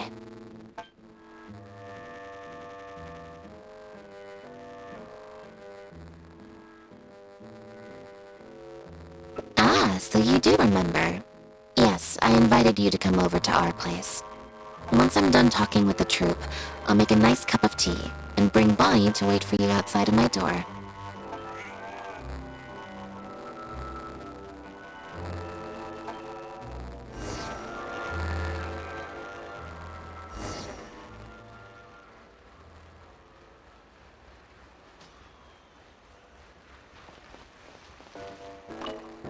You can leave the rest of this to me. The other guards will be joining me shortly. Don't worry, they won't have another chance to escape. The materials have many other regular uses outside of being used to make imitation synth, so they're not immediately subject to being confiscated or destroyed. The harbor would usually just seize them for some time while the customs paperwork is filled out and approved.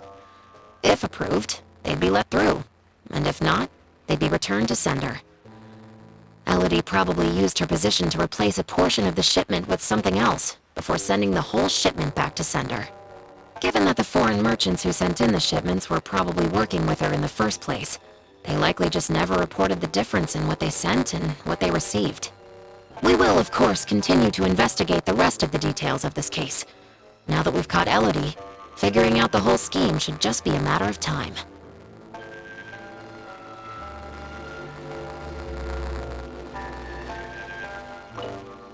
You must have spent a record-breaking amount of time in serious mode today. I can't remember the last time I've seen you like this. Is it because of a special someone? Based on information that we found before, imitation synth was first circulated on a small scale in Fontaine before becoming a large-scale smuggling scheme. I'd assume that the first offerings of imitation synth came from what Pierre made in his early days. But since he was not experienced with running a clandestine operation, he was soon discovered by guard Elodie.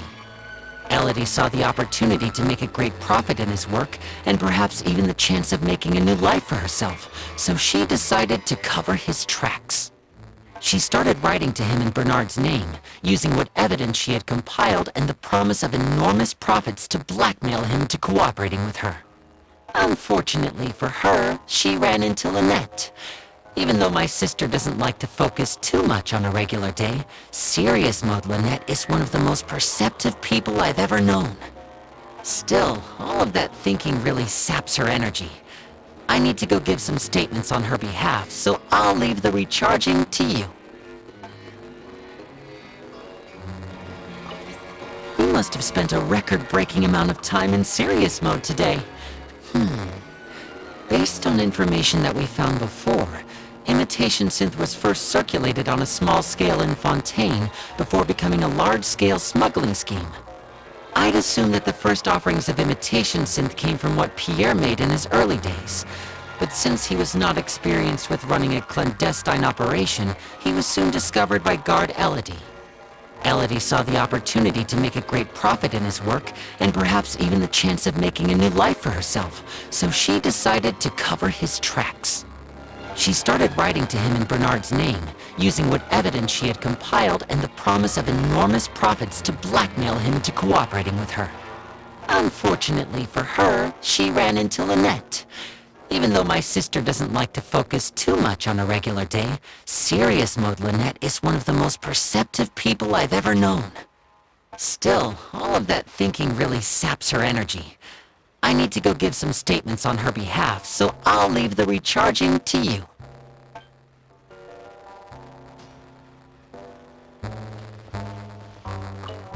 You can leave the rest of this to me.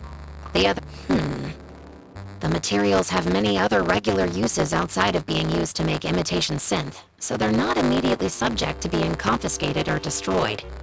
The harbor would usually just seize them for some time while the customs paperwork is filled out and approved. If approved, they'd be let through, and if not, they'd be returned to sender. Elodie probably used her position to replace a portion of the shipment with something else before sending the whole shipment back to sender. Given that the foreign merchants who sent in the shipments were probably working with her in the first place, they likely just never reported the difference in what they sent and what they received. We will, of course, continue to investigate the rest of the details of this case. Now that we've caught Elodie, figuring out the whole scheme should just be a matter of time.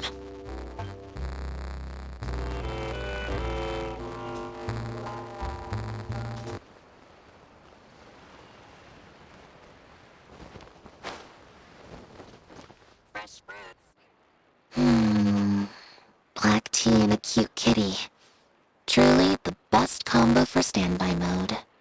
Want some?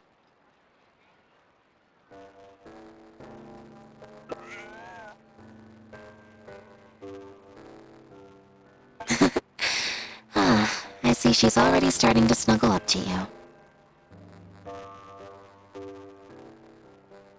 Not at all. Information is indeed very important, but if you were to try to collect every piece of information you come across, your efficiency would actually decrease. Plus, if you just think about it, what sounds more fun? Writing a statement or enjoying a tea party? Great answer. That'd be my pick too. Had we not run into that case, we could have spent the entire day like this. But now I'm running low on both time and energy.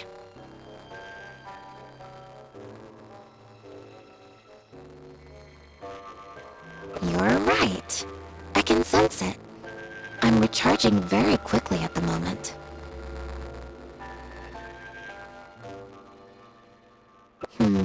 Something about her rubbed me the wrong way since the very beginning.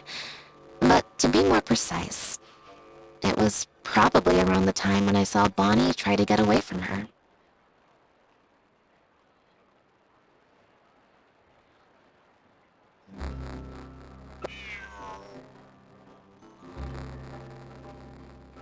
Elodie tried to get close, but Bonnie deliberately dodged her. Maybe Bonnie had tried to evade her before at Pierre's base. Or perhaps Bonnie just instinctively knew that she wasn't a good person. Not everyone who likes cats is a good person. But if cats like you, you're probably alright. Humans tend to overthink things, but cats rely on their instincts, and they're pretty sharp. I mean, just look at Bonnie. She took a liking to you the moment you met.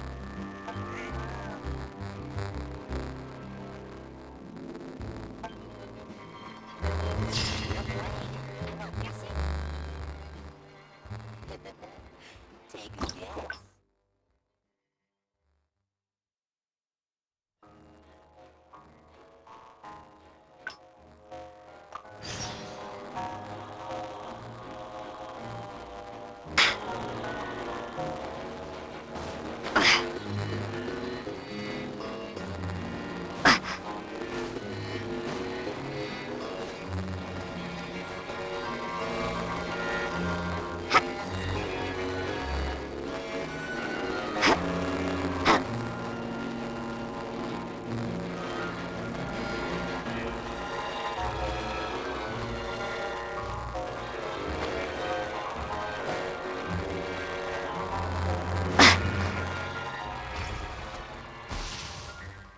Huh.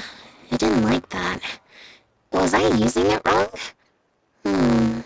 Maybe if I just...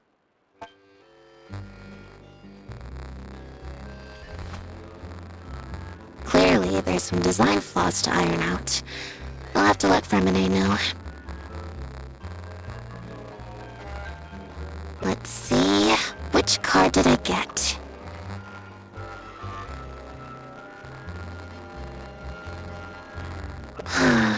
Back to the drinks reception. Nope, I said it was your decision. I'm not gonna waste any more energy dragging my feet. Besides, the drinks reception is technically part of the job as an official publicity event. So, if I bail on it,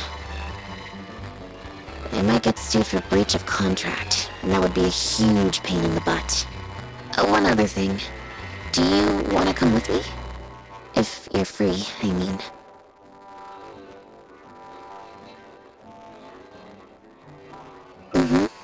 Thanks.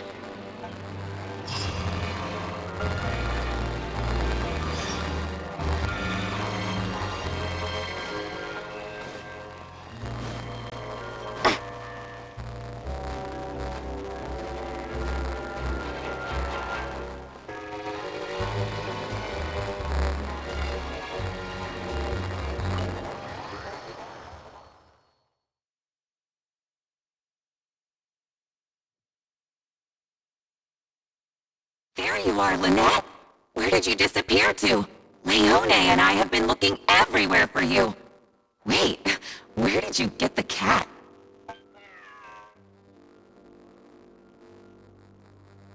I found her outside. Do either of you happen to recognize her? I don't think so. Could belong to one of the guests, I suppose. Fair enough. It was a long shot. So sorry we couldn't help you, Lynette. Don't worry. We'll ask around for you. Leone's probably just being forgetful. Maybe you could leave her with us. We'll take her to the reception desk and see if they know anything. And if not, we'll just keep looking. Sure. I would help, but I'm a little preoccupied. Sorry to dump this on you. It's no trouble at all. We're happy to help however we can. Also, if it's no trouble, I mean, could we maybe get an autograph? And maybe a photo too? Leone! You can't spring that on her now. Not while she's working. At least wait until the event's finished. One last thing, Lynette. Director Mary is looking for you. We'll take the cat to the front desk now. See you later.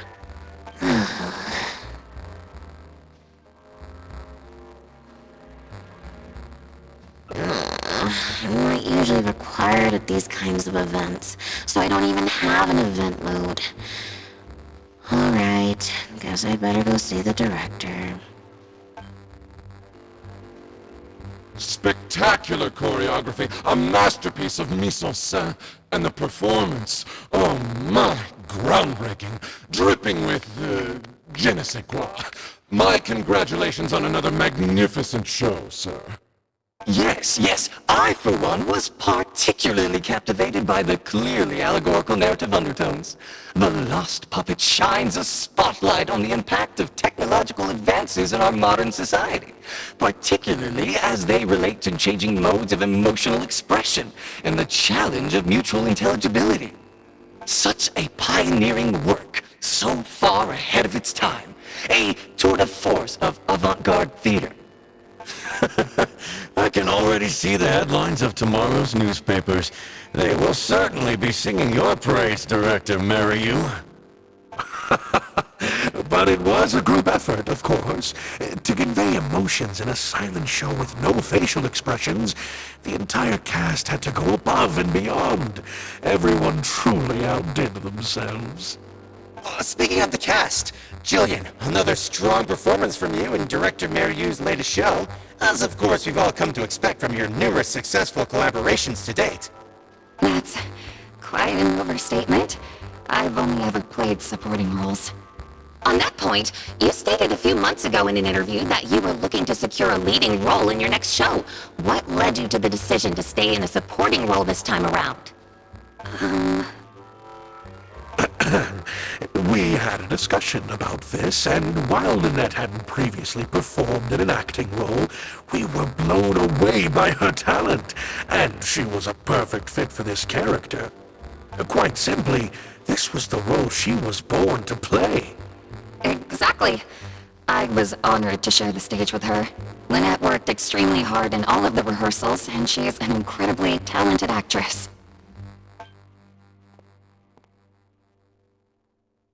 Oh, Lynette's back! Hey, Lynette, where have you been? Were you in standby mode? Some reports say you switched that state to recharge after a show.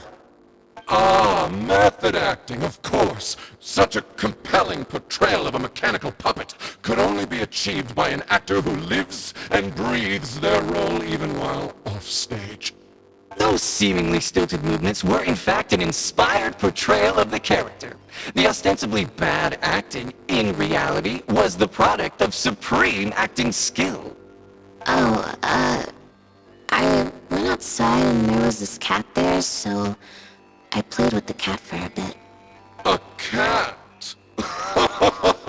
We've long heard that you are a kind soul, as well as an incredible actress. No wonder your debut performance has garnered such popularity.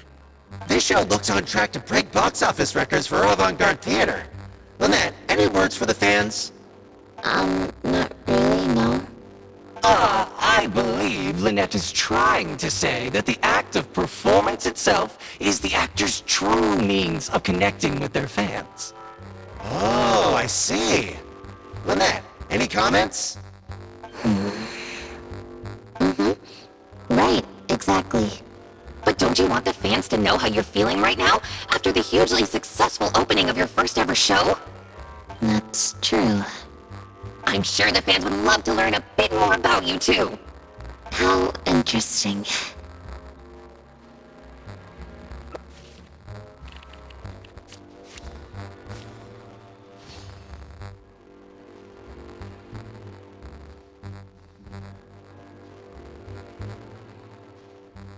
Oh, really? I'm so sorry. How rude of me. Huh? Wait, you're the traveler who's been in the news. Did you come to see the show? Wow, are you a fan of Lynette too? Do you have any comments on her first performance?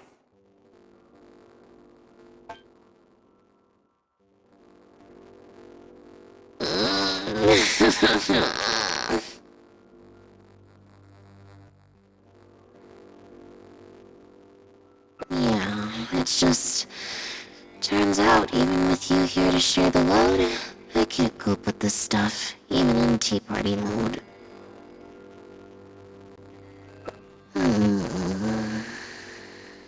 That's the power-saving mode for participating in conversation at tea parties.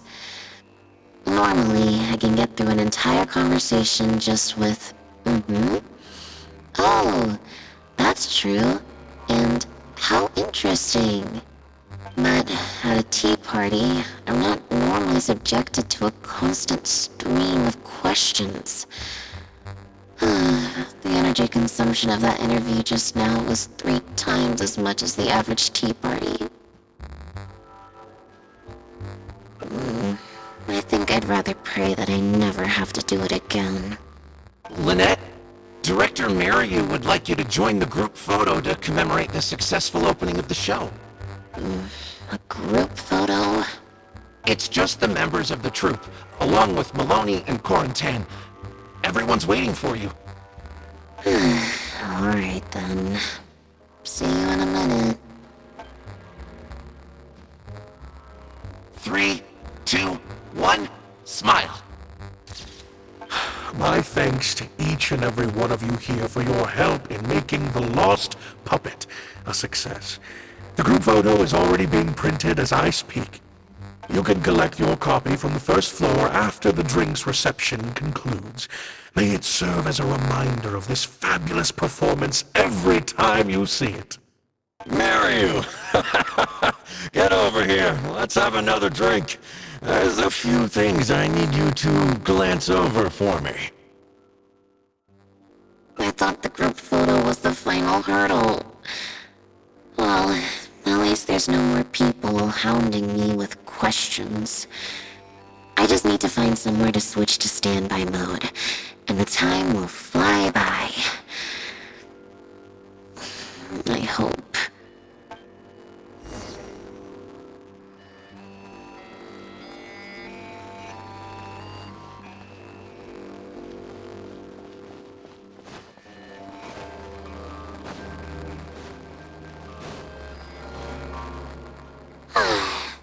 Hotel de Bour's Ile Flottante is as wonderfully sweet as ever. Traveler? Lynette? Oh wait, hold on. What do you mean, managed to get an invite? I'm an expert in the dramatic arts. Of course I was invited. Naturally, people wanted to hear my comments on the emerging art form that is the masked mime show. Remarkable, and a very worthwhile artistic endeavor, exploring a character with no lines or facial expressions who can only communicate how they feel through their movement. Your performance was beyond anything I could have imagined, Lynette. Clearly, this was a very suitable role for you indeed.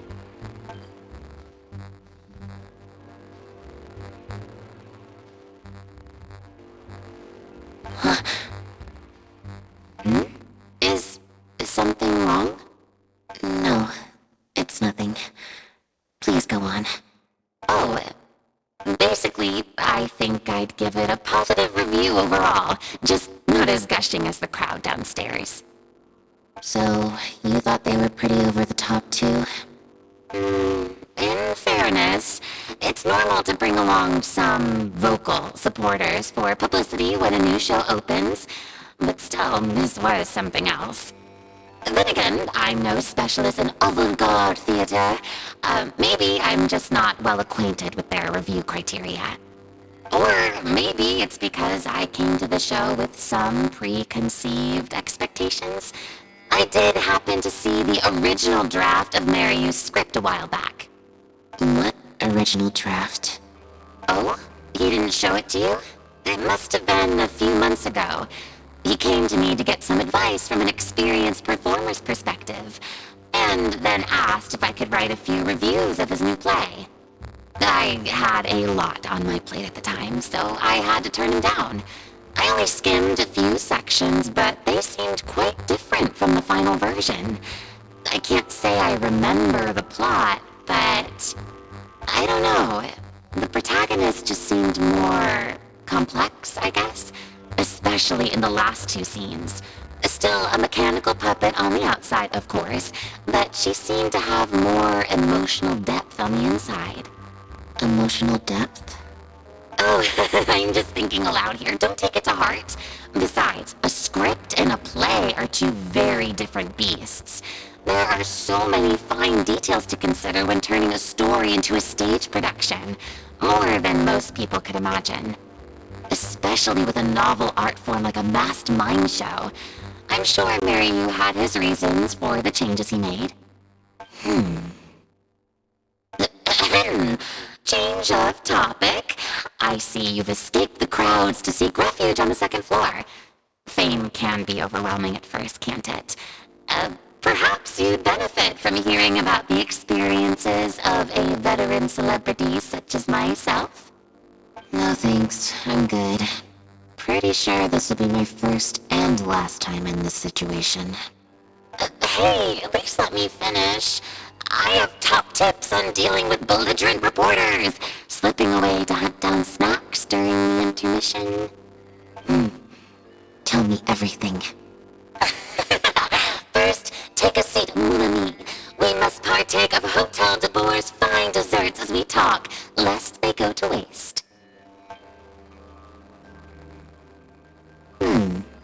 That was very educational.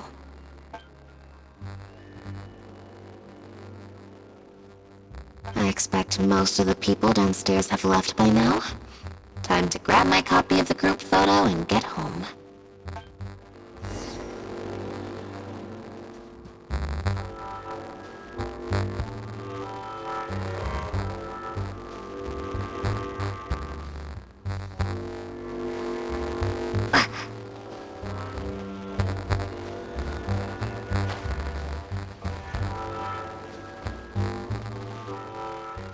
The photo must be in this envelope right here.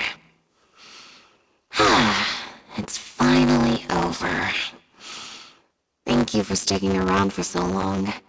If it wasn't for you, I don't know how I would have standby moded my way through the last few hours.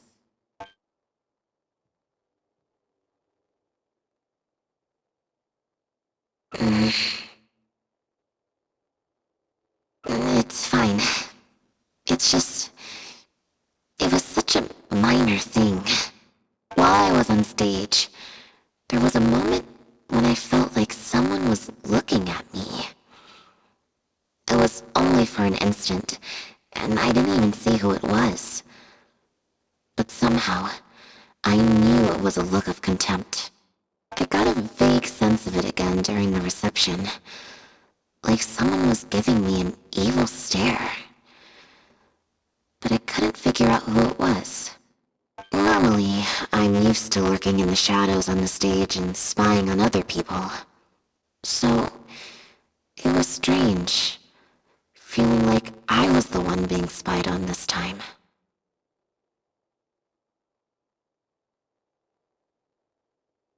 Or someone just took a disliking to me for no real reason.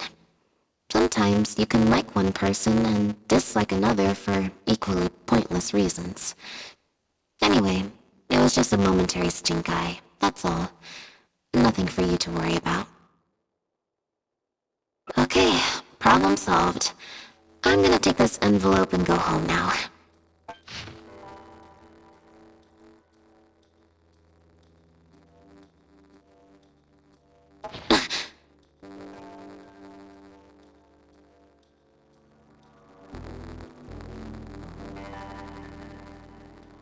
You have destroyed this work of art. Step down from the leading role at once. Based on the tone, I'd say threat letter is right.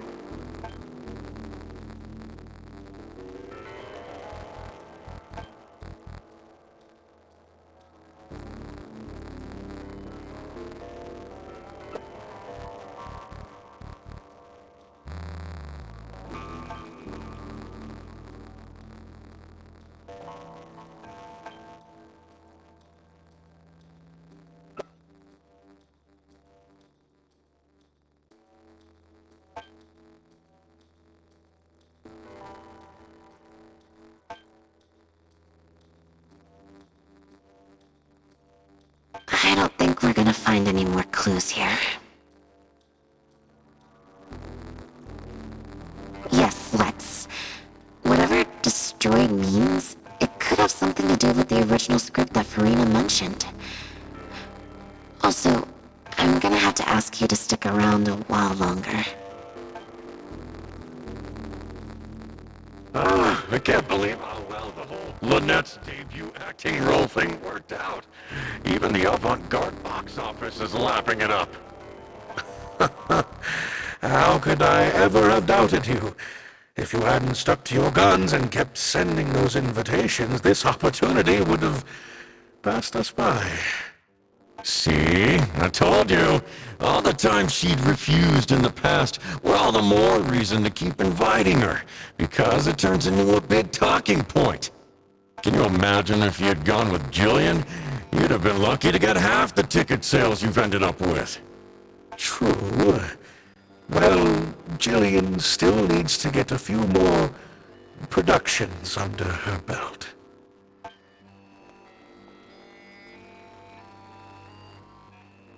Do you have a moment, Director Mario? Oh. Ah, if it isn't the star of the show! We were just talking about you. Hmm? Oh, and is that the legendary traveler with you? I'm guessing you're here to discuss the show with the director? Oh, you're a talented and hard-working actress, Lynette. It's no wonder you're getting such rave reviews.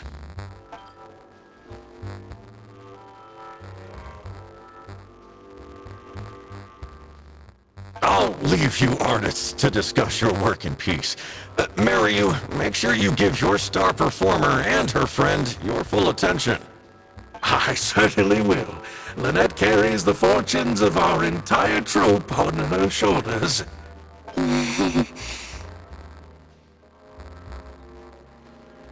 Mr. Maloney? An investor or something, I think. I've never asked him. So, what can I do for the two of you? I'm afraid I'll have to dash soon as I'm meeting some friends from the newspaper. Otherwise, I'd love to stay longer. We heard that the original script for The Lost Puppet was quite different from the final show. I'm kind of curious to know what the protagonist was like in that version. Oh, well, this is a surprise. I didn't think you'd be interested in that sort of thing. It's not uncommon for scripts to undergo major changes as they're being brought to the stage. But I'm afraid there's not much to tell you in this case. The protagonist has stayed the same from beginning to end. A mechanical puppet with a bumbling body but a sensitive soul. A stranger in time who doesn't belong. There's no doubt about it. You are the protagonist, and the protagonist is you. The success of one is the success of the other, and that's what made this show an artistic triumph. Sorry, you've lost me. Can you put it in plain words? All right, then. Delving deep in the search of core truths is the job of an artist, after all. You shouldn't give your attention to early drafts of the script, Lynette. All it would do is sow confusion where you already have clarity. The current script is the final version because it is the best version, and your performance best brings that script to life. Why, if it weren't for you, I doubt any audience would give our show the time of day. What letter? Oh my goodness!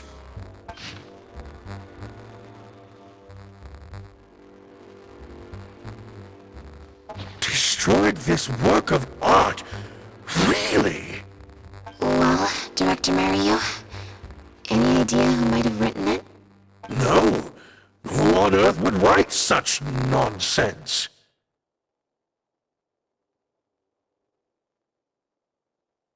Absolutely not.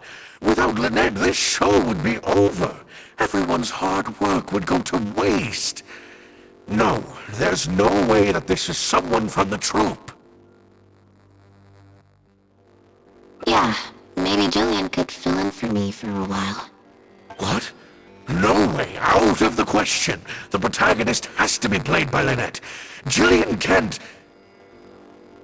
She's just not what the audience is looking for.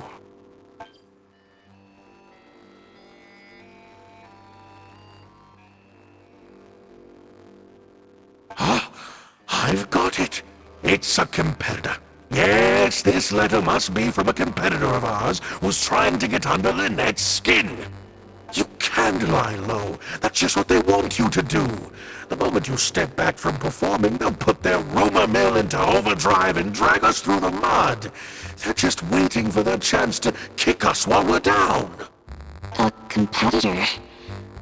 Really? Definitely. Those lowlifes. Slander and libel are all their specialties. They drown out the truth with a flood of misinformation, and they stop at nothing once they get riled up.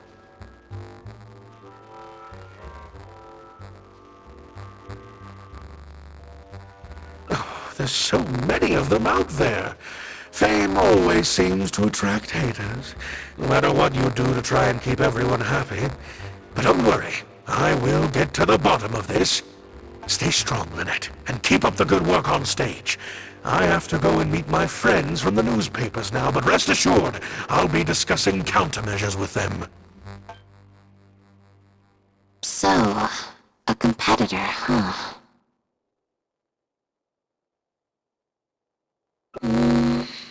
I kinda doubt it. We've dealt with those types before. Usually their goal is to steal our venue for their own show, or to cover up a scandal by planting a story to divert public attention. But, at the moment, I don't think anyone's got a reason to do any of that stuff. Let alone pull a stunt like this. A threat letter is quite extreme. Besides, when I felt that evil stare, I'm pretty sure it was coming from somewhere backstage. So that rules out a lot of people. I'm actually more concerned about Mariyu. When I mentioned Jillian, his reaction was pretty unusual.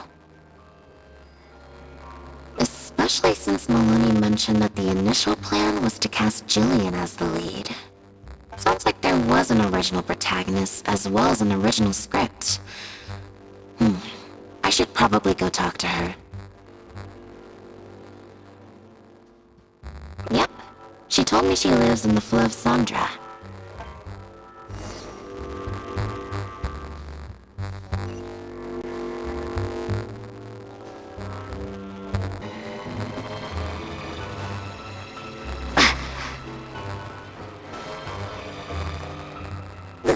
Lynette? What are you doing? You're not welcome here. I've been to the Fleuve Sandra plenty of times before.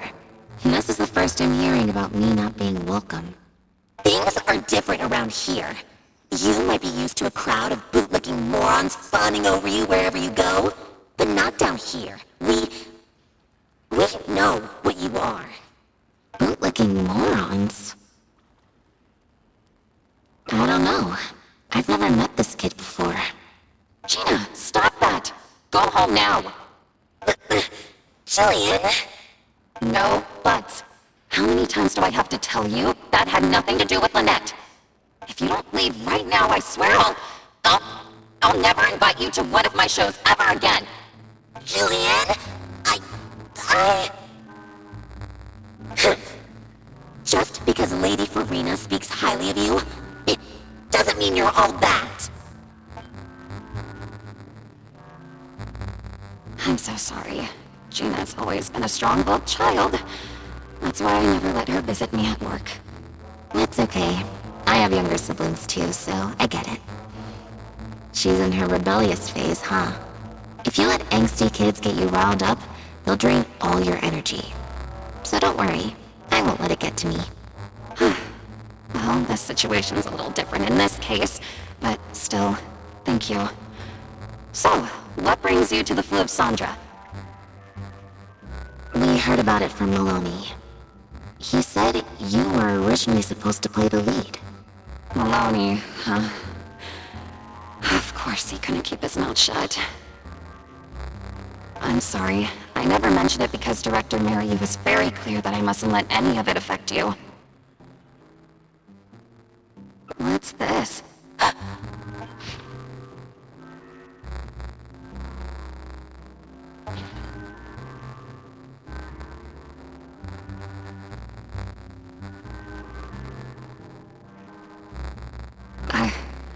I don't know, who would do something like this?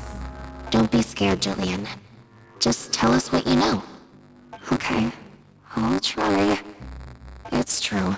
I was originally cast as the lead in The Lost Puppet. I've worked with director Mariyu many times before. but only in minor roles. The audiences and critics never had much to say about me. Nothing terrible, but nothing amazing either. A few months ago, Mary Hughes started working on a new show, so I plucked up the courage to ask him if I could take the leading role. He was hesitant, but he agreed to let me try for the part.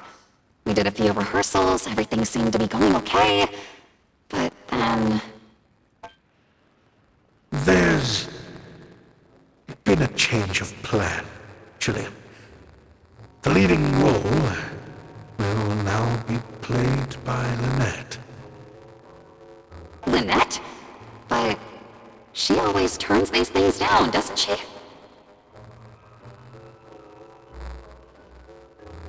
And that's why we cannot afford to waste this opportunity. Gillian, I understand how you must be feeling. But Maloney and myself have to do what's best for the production as a whole. Next time, the lead will be yours. I promise. I was incredibly disappointed at first, but I also know full well that I don't have Lynette's star power. Without Lynette, how could we ever convince people to pay money to go and see a masked mime show? And if the show was a flop with me in the leading role, how would I answer to the director and the rest of the cast? Then, I got to meet you on stage and found that you're really down to earth, in a way that not many celebrities are. You were kind to everyone, and your performance wasn't bad. Whatever disappointment I had left at that point, I certainly wasn't about to take it out on you. By wasn't bad, you mean it wasn't great either. So, I'm guessing Mary changed the script to simplify the protagonist, make her a dumbed-down version of the mechanical puppet that I could actually play. It did make some changes to the script, yes. Jaik, one of the other actors. He likes to collect Dr. Maryu's old drafts because he hopes to be a director himself one day. He also lives nearby. I can arrange for you to meet him at the tavern. Makes sense. I always see him talking to Maryu. Alright, see you at the tavern then.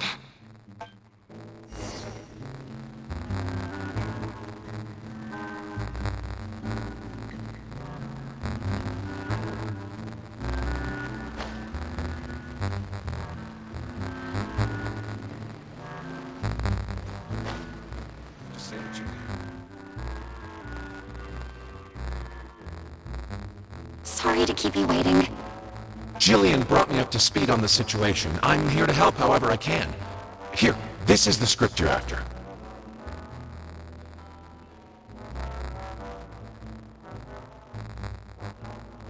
That's always the way with pen and paper drafts. Even the final script is full of last-minute changes by the director. There should be a cleaner copy of the original script in here somewhere. Sorry, it's all a bit mixed up. I just grabbed the whole stack of paper since I was in a rush. No problem. Now activating search mode. I'll go through one page at a time.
what you mean. What's the problem, Juliet?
The protagonist returns to the ruins where she began and performs a dance in honor of her deceased companions. She dances until her joints have rusted stiff and mechanical parts are falling from her body. Yep, that's not something a novice could hope to pull off after just a few months of rehearsals.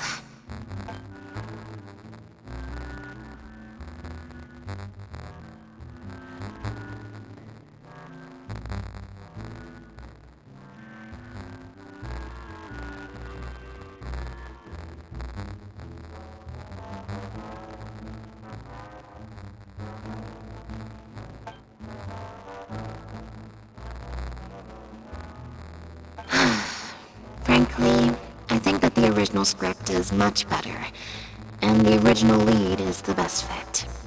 Jillian, shall I go tell Mario to put you back in the leading role? What? Are you serious? But the next show is at the Opera Epiclese. It's such a huge opportunity. But not such a rare one for me, though, right? That's different. This isn't you as part of a magic duo. It's a chance to star as the main character in a show. You'll reach whole new heights of fame. Fame in small doses has its perks, but too much and I'll get overloaded. But if you play the lead, the fame will be yours, and I get to be free. Sounds like a win-win, don't you think? It'll never work. There's no way Director Mariu or Maloney would ever agree to it. The set for Act 4 would need to change, as would all the marketing materials. And that would mean asking Maloney for a lot more Mora. Changing actors at the last minute is just too risky. If anything went wrong, it could bankrupt the whole troupe. Plus, Maloney's friends have already published a ton of articles saying how this is the role that Lynette was going to play. No one else can play the protagonist now. If Lynette quit the show and I took her place... If Lynette left, they'd sooner stop the whole show than let me take her place. Stop the whole show? But all the people in the troupe, months and months of everyone's hard work would all be for nothing.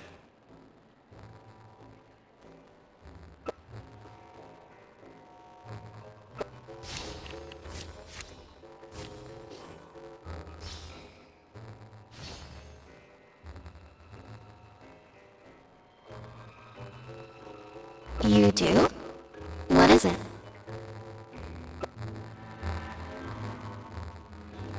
That's a bold plan. I'm in. You know, it's a little crazy, but it might actually work. No way. It's not worth taking such a huge risk just for a chance to be in the spotlight. Jillian, you said before, whatever disappointment I had left, I wasn't about to take out on you. In other words, that disappointment is still there, but you've kept it bottled up inside. Be honest. You still hope to play the leading role, don't you? But the thought of putting so many people out just for my sake... You think they'd be put out? That's not how I see it. Jillian, you were more dedicated than anyone during the rehearsals for the original script.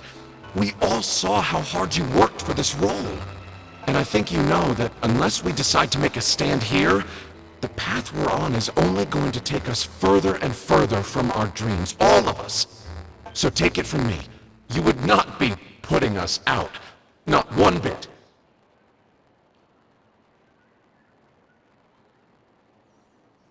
You guys... Okay. Let's do it. I will play my part. Yes! I knew you'd come around. All right, I'll let the rest of the troop know, and we'll start preparing immediately. Wonderful. And this solves everything. Wait, but what about the threat letter? Do you have any idea who sent it? As long as we stick to the plan, I'll give up the lead role, so it won't matter anymore, right? But surely you want to know who it's from. If they're out there and no one's keeping an eye on them, what if they come looking for you? I doubt they will. It's supposed to be a threat, but they didn't even say what would happen if I don't meet their demands. Plus, the handwriting is kinda childish. Doesn't look like a professional intimidator to me. Who knows? Maybe it was just a fan of yours having a moment. A fan? Of me? Maybe there's someone out there who really appreciates your talent, even in the supporting roles.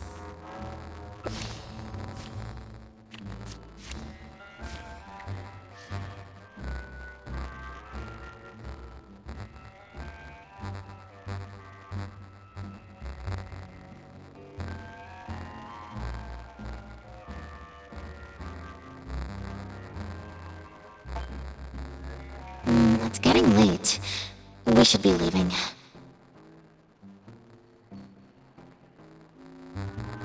Come on.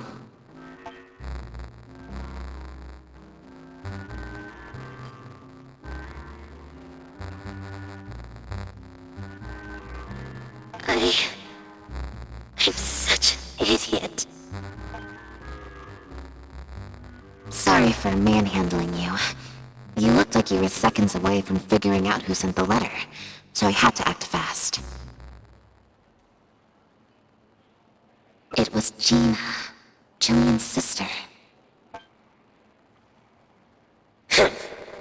Just because Lady Farina speaks highly of you, it doesn't mean you're all that. I'm so sorry. Gina's always been a strong-willed child. That's why I never let her visit me at work.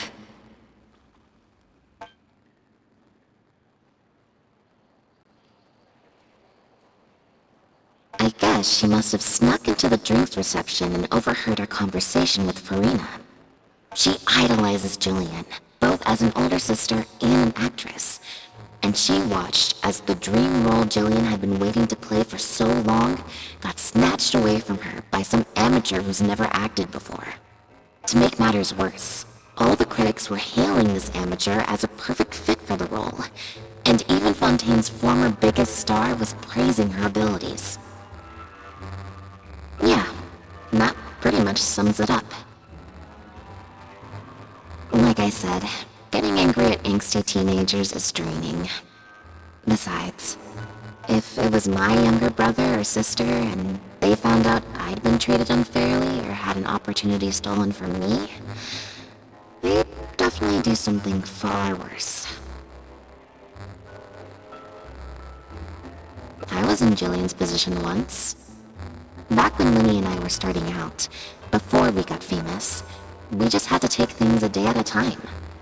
Doing our shows, slowly trying to build up our reputation. So I can understand Gina's frustration. Still, she could definitely use some pro tips on how to write a threat letter.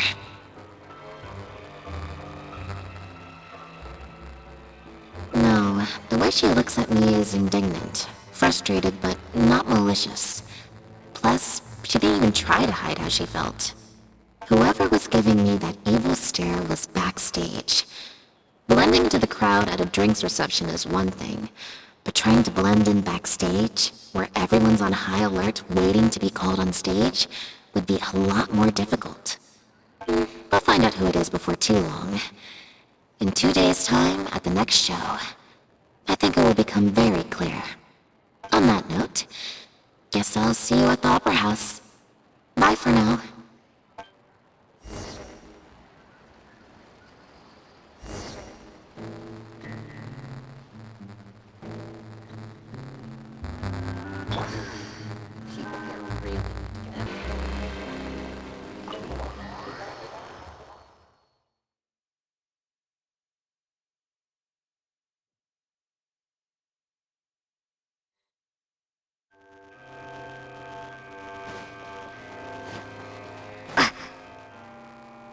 you're here. Lynette and Jillian are busy getting ready, so please come with me.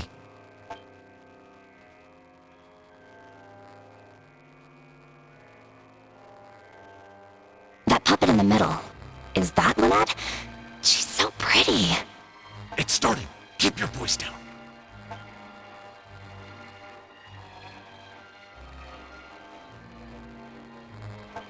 Wow, I thought it would be hard to follow, but in the end it was actually very clear. Even though her face was expressionless and she didn't speak the whole time, I felt like I could really understand how the protagonist was feeling.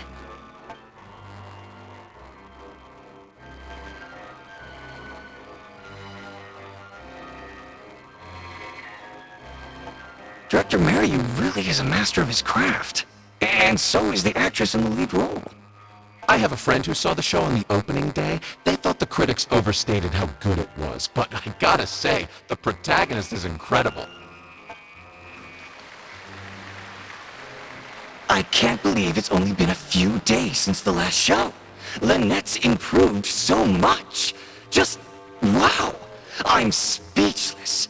Words simply cannot do justice to the sheer excellence we witnessed from Lynette on stage today. Your penchant for the hyperbolic strikes again, Amory.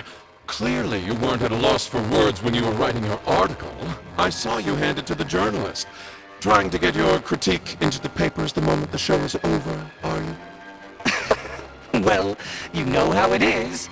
The early critics get all the readers. Wouldn't you agree, Mariu?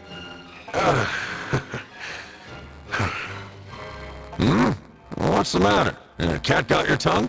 The first half was a huge success. Even I could tell the acting was top tier. My apologies, Mr. Maloney. Please excuse me for a second. I need to have a little talk with my actors. Oh, very well. Hey, while you're at it, this might be a good time to talk future collaborations with Lynette.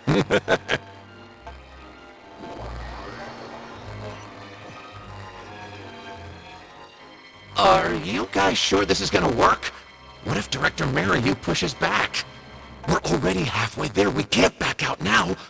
All we need to do is stick to the plan. What is this plan that you're so intent on hiding from me, Director Mariu, I thought you were talking to Maloney and the critics. Corantan and Armory have both finished their articles. I went to greet them as a mere formality, but you seem to have availed yourselves of my absence during the first half to defy me. What have you done? Was that really Lynette playing the lead role? Ta-da!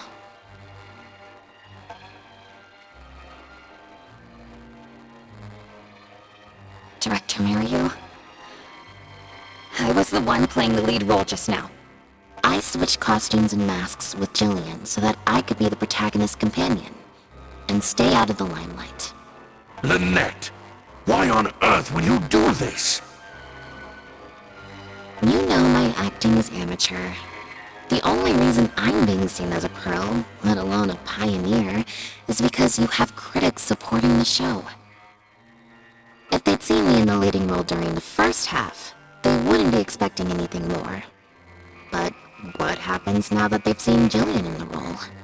If you force me to play the lead in the second half, they'll be wondering, why is the actress suddenly giving such an underwhelming performance right at the climax of the whole story? These are just some of the questions that will be on everyone's minds during the second half. And those questions will follow them out the doors of the theater after the show ends. There's only one way for you to save your reputation, and that's to keep Jillian as the lead all the way to the end. Absolutely not! I'd sooner announce that we're having technical difficulties and need to stop the show. If I keep Jillian as the lead for the second half, what do you think will happen in the curtain call when she takes her mask off? Everyone will see that we've changed actors. What will your fans think? They're only here because of you, and what about all the critics who support you? If we get on the wrong side of them, it'll be the death of the whole show. There'd be tickets to refund, fines to pay for breach of contract. The whole troop's hard work would go down the drain. Don't you see how much this would cost us? You can't just take a job on a whim, then abandon your responsibility the moment you don't feel like doing it anymore. You're playing games with other people's hopes and dreams. Director Mariu, please. You're not being fair to Lynette. Actually, Jillian, he's half right. I did kind of take this on a whim. But my responsibility here is making sure you get back the role that belongs to you. And I guess part of that responsibility lies with me, considering I badgered you into accepting the job.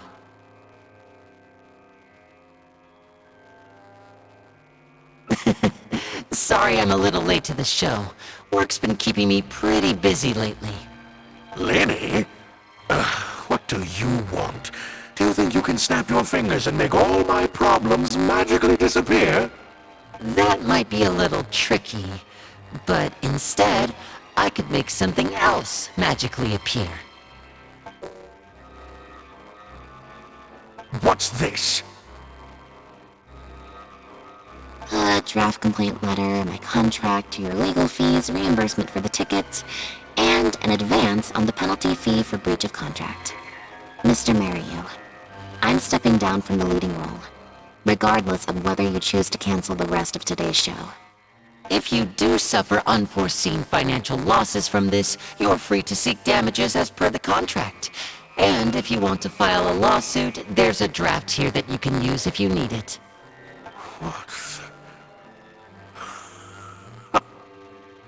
I can't believe this. You're literally handing me a lawsuit against you with a straight face. Of course. All this Mora, it's a pittance to you, isn't it? Must be nice to have the luxury of prior success and fame. Look at us. We're huge stars. One minute we want to go on stage. The next we feel like backing out of the contract. But that's okay. We're famous. We can afford it. You have no respect for other people's work. You're treating other people's hopes and dreams like a big joke. You don't give a hoot how much this show means to other people. You don't even care that the whole production might have to shut down because of you. That's not true. I do care. And I'm under no illusion as to how much this show means to you. Oh, brilliant deduction there. Of course it means a lot to me. This is my show.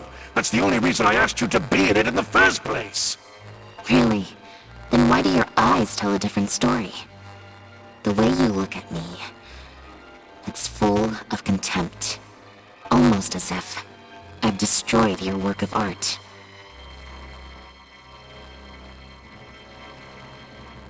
What? I would never think that. A couple days ago, I asked some associates to do some digging for me. I was interested to know who else you invited to play the lead apart from Lynette. Surprise, surprise. Turns out that all the other famous actresses you asked either had prior commitments or weren't a good fit for the role. They all turned you down. And I would have turned you down too, if not for an unlikely set of coincidences. You didn't send those invitations because you were looking for a better actress than Jillian, but because your investor wanted a big name in your show, right? Director Mariu. To get Maloney on your side, you chose to make Jillian the understudy, and then look for an opportunity for her to take the lead.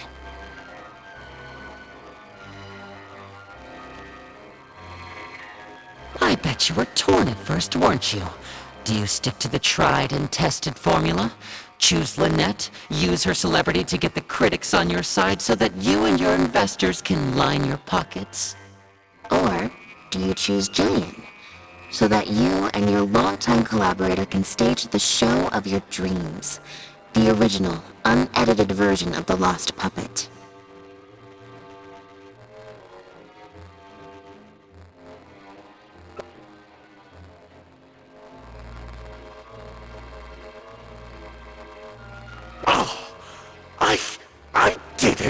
I didn't betray myself.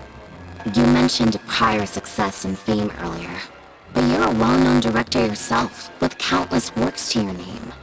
Wouldn't that make you successful too? Or maybe, deep down, none of your current achievements really count as success to you. Right now, you have an opportunity to send Jillian onto that stage and perform the second half as you always imagined it, faithful to your original script. Your work would be displayed for all of Fontaine to see, in its true, perfect form. Did you say perfect? Or will you act now before Maloney and the critics can protest and make your dream come true on the stage? And Jillian's dream. In fact, the dreams of the whole troupe. The whole troupe? Director Mariu? Actually, most of the money Lenny brought came from us. We all chipped in. We've worked with you for many years now. Your troupe has been here for you all the way from the empty theaters where we first performed to the Opera House today. We watched as you slowly started down a path you used to despise. The path of powerful connections, drinks, receptions, backdoor deals with critics, and collaborations based on fame instead of talent. But this is just a temporary measure. I did it for the good of the troupe. And besides, this is how the whole industry works. Everyone else is doing it. Yes, we know. Back when you started, you had to bite the bullet and do these things to keep the troupe afloat. But then what happened? You began to embrace these methods more and more, becoming so reliant on them that every show you put out is overhyped by the media, and every script you write is edited to suit some celebrity's needs. Surely you must have noticed what's happening. While we've been performing at bigger and bigger theaters with each show, the applause is getting quieter and quieter each night, and the criticism from people who've seen the show is growing. Mooney's friends are sycophants. They don't care if the audience is disappointed because the show doesn't live up to their glowing reviews. They praise the things they like and skirt around the things they don't. Look, I know everyone's using the same promotional tactics, but does that really make it okay?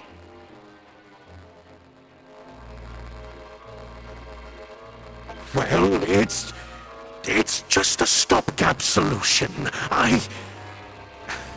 As soon as I've made enough more, I'll stop.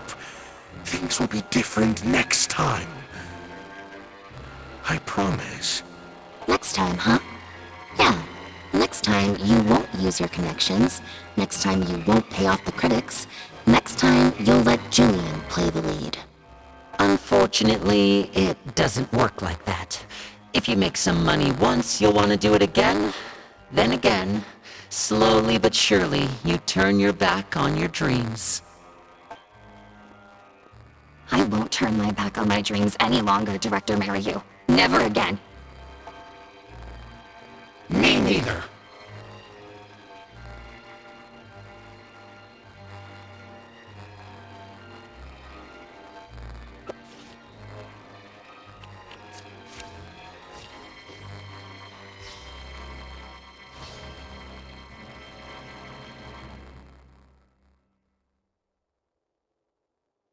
I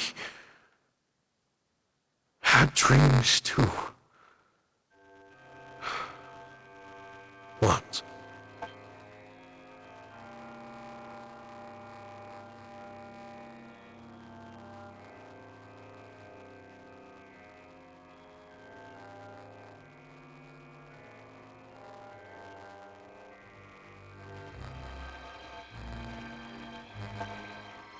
The plot here seems a little different from what the reviews said. The protagonist wanted to return to the stage, so the puppets replaced all her parts with the latest ones available, built her a grand opera house, and summoned a huge audience.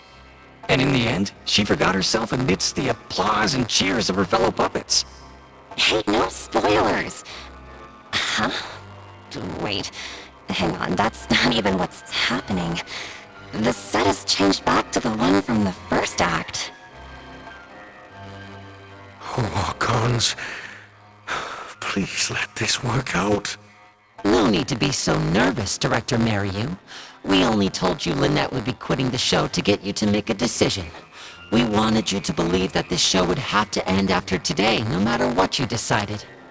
But in truth, I believe that if we choose our words carefully, there's no reason we can't get Maloney to come around and keep the show going. You really thought this plan through. But I'm not upset about what you've done. What's worrying me now isn't how Maloney will react or whether the show will get cancelled. It's the audience. I've always thought the original script is better, but will it move them like I've always hoped? When Jillian does her curtain call, will they applaud her? What if people only came to see the show for Lynette? And because of the reviews, what if they don't really care about the show at all?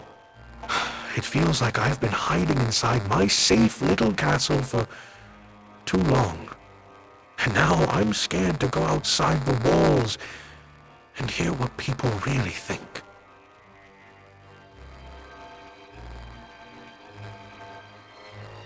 We're right here with you. We'll watch it to the end.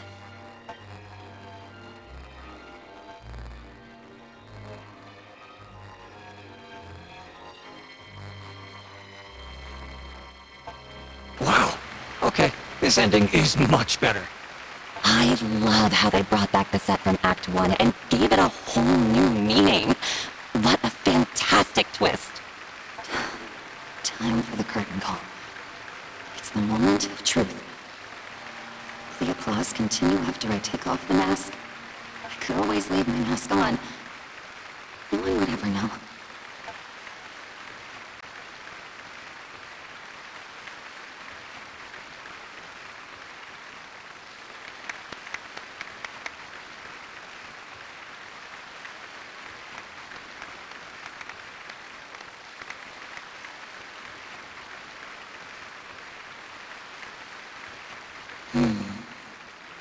This is what fame looks like, when it's truly deserved.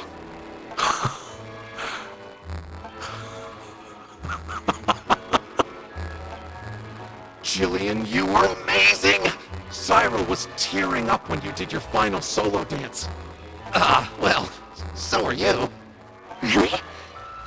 I was so nervous. My legs felt like they turned to jelly. What looked like an actor unsteady on her feet was in fact a poignant expression of the protagonist's frailty in her last moments. Or whatever.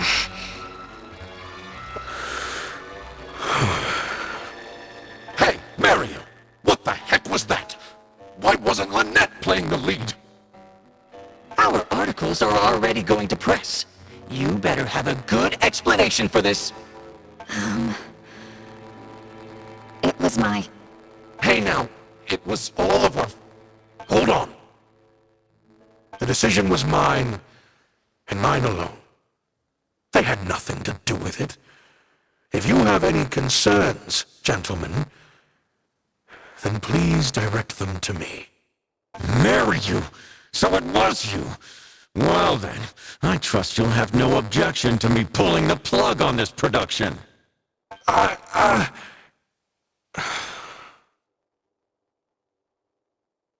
Director Mariu, Mr. Maloney, what on earth is going on? Why was Lynette not in the lead role? It took a lot of convincing from me for her to accept the role, and I had to turn down some big work opportunities to come and watch her performance today. You have some explaining to do. Lenny, it was all his idea. Mariu, explain yourself. Wait, Lenny, as a matter of fact, this was a piece of performance art. In this play, the masks and costumes serve to obscure the differences between characters, and by extension, the difference between human and machine. We took that idea to the next level with an actor swap, blurring the lines between one performer and the next. So it's in service of the ambitious artistic goals of the production. What? It's similar to deceiving the audience in a magic show. We employed this technique as a means of breaking the fourth wall. It allows the audience to more intuitively understand the cognitive dissonance felt by the protagonist as a machine trying to reconcile the notion of her humanity. The audience's experience mirrors the protagonist's own confusion and becomes part of the artistic performance itself. Hold up! What is this nonsense? Oh, I see. Well, bravo, Director Mariu. You even had me fooled. That's probably more because you just don't really understand avant-garde art very well, Lenny. Maybe so, maybe so. Well, perhaps it went over my head, but I'm sure our experts here saw the whole thing coming a mile away. You must have worked it out by the end of the first half, surely. Mr. Amory, I just heard that you managed to write your review after just the first 2 acts.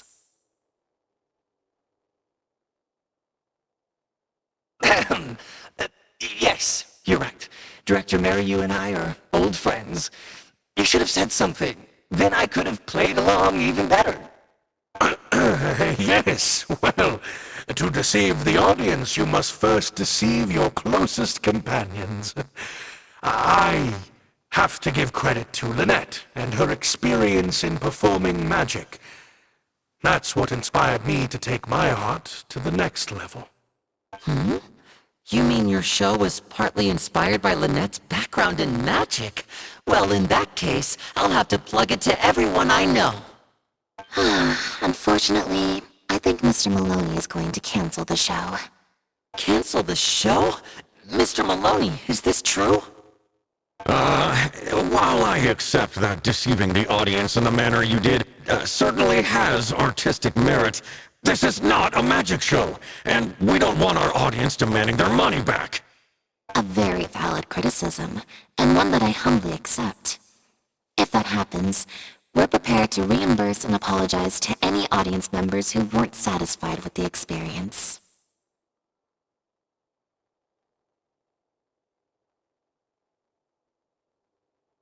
Plus, it looks like Jillian is better than me at delivering the excellence people want to see. I'm sure audiences will be very happy with the show if she's allowed to stay in the leading role. Maloney, I believe there should still be time to tweak my article. From the look on Lynette's face, I think she's being sincere. Oh, one other thing. We managed to get a meeting with Lady Farina earlier. All thanks to the Traveler's reputation, of course. Anyway, she agreed to write a review focusing on Jillian's performance and the quality of the show as a whole. She promised to give her honest opinion. And I'm sure today's audience will be discussing her performance too. There's sure to be a variety of opinions.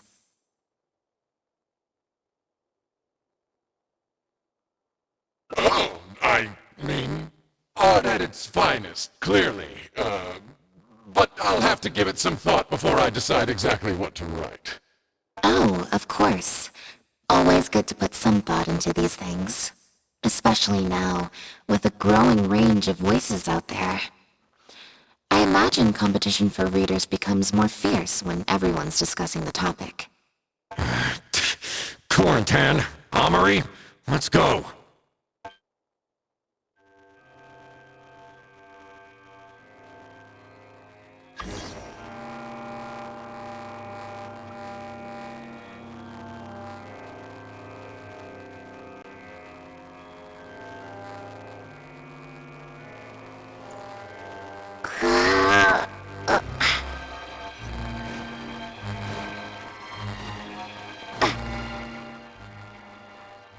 Thank you both so much. Without the two of you, who knows how much further down that cynical path I would have gone. I always told myself that once I'd made enough Mora, I'd get back to doing what I loved. But somewhere along the way, I started to lose sight of what that was. Just like those critics with their dishonest reviews, I became all about the trappings of success, at the expense of the art itself. You're right. Yes, I'm a very lucky man. Anyway, enough about my problems. What are we going to do about the threat letter that Lynette received? I've been looking into it a lot over the past couple of days, but it doesn't seem like it was one of our competitors after all. Ah, yes, about that. Lynette, do you have a moment? Wait, you're Jillian's sister, right? I'm sorry. Gina insisted on coming to see Lynette. I couldn't stop her. Lynette, I'm sorry.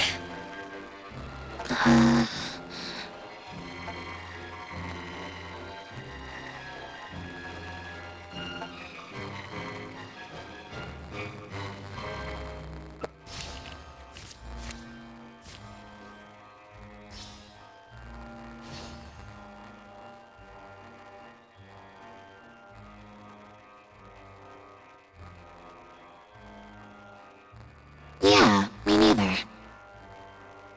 Wait, but... Oh, do you mean when we ran into you at the Full of Sandra?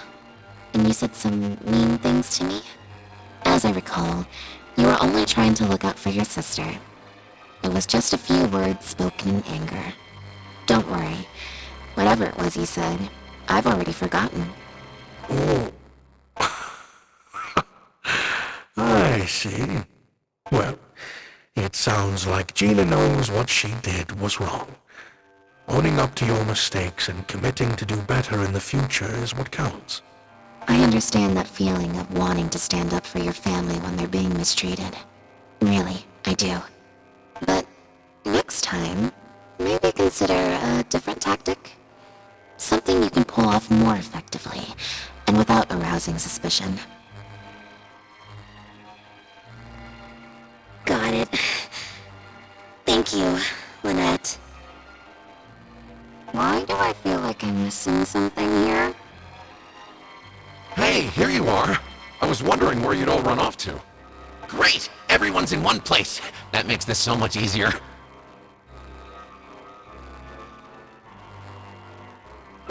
What do you think? It's group photo time! We have to commemorate the debut of the Lost Puppet Director's Edition. Okay, everyone, we all have pretty awkward smiles on our faces in the photo from Hotel de Boer, so this time, no forced smiles allowed. Oh, am I really not allowed to force a smile?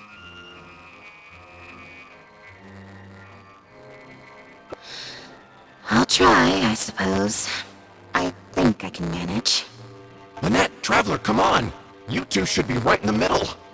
3, 2, 1, smile!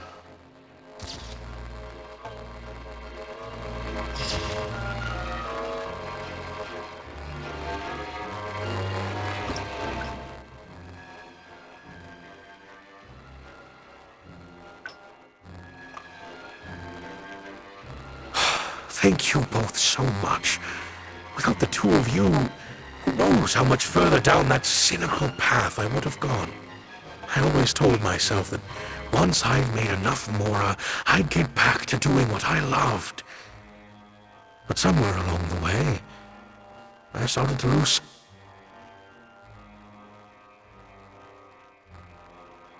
That letter? I was the one who wrote it. What? Gina? So it was you? Director, it's time for... Oh, okay. Weird energy here. I think we came at a bad time. Lynette, Gina must have been worried sick about me. I'm sure even she wouldn't do something so stupid if she was in her right mind. I'm so sorry. I promise I'll make it up to you somehow. Jillian, no! This is completely my fault, and I'm the one who should have to bear the consequences. I got the wrong end of the stick and completely misjudged Lynette. Well, since I haven't actually suffered any losses, seeking redress could be difficult. Maybe we could just let this one slide. Really? Are you sure? After all, Gina wouldn't be the first person to ever misjudge me, right? True. True. In any case, I think we can all agree it was a misunderstanding and nothing more. No need to overcomplicate things. But still, I was wrong to write that letter. I should own up to my actions, make it up to you in some way.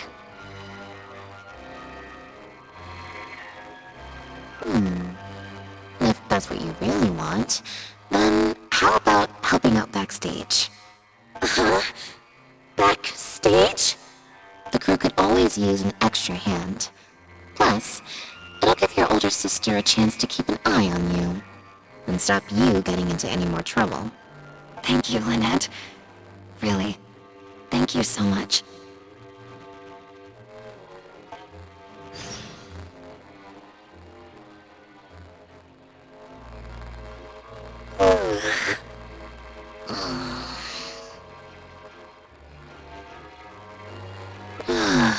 Is it?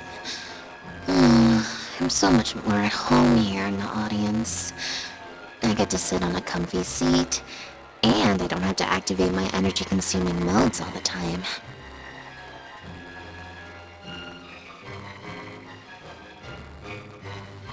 Mary said she's a very promising young actress, and she has natural chemistry with her older sister. In their capable hands, the show doesn't need me to attract an audience anymore. Phew. Freedom at last.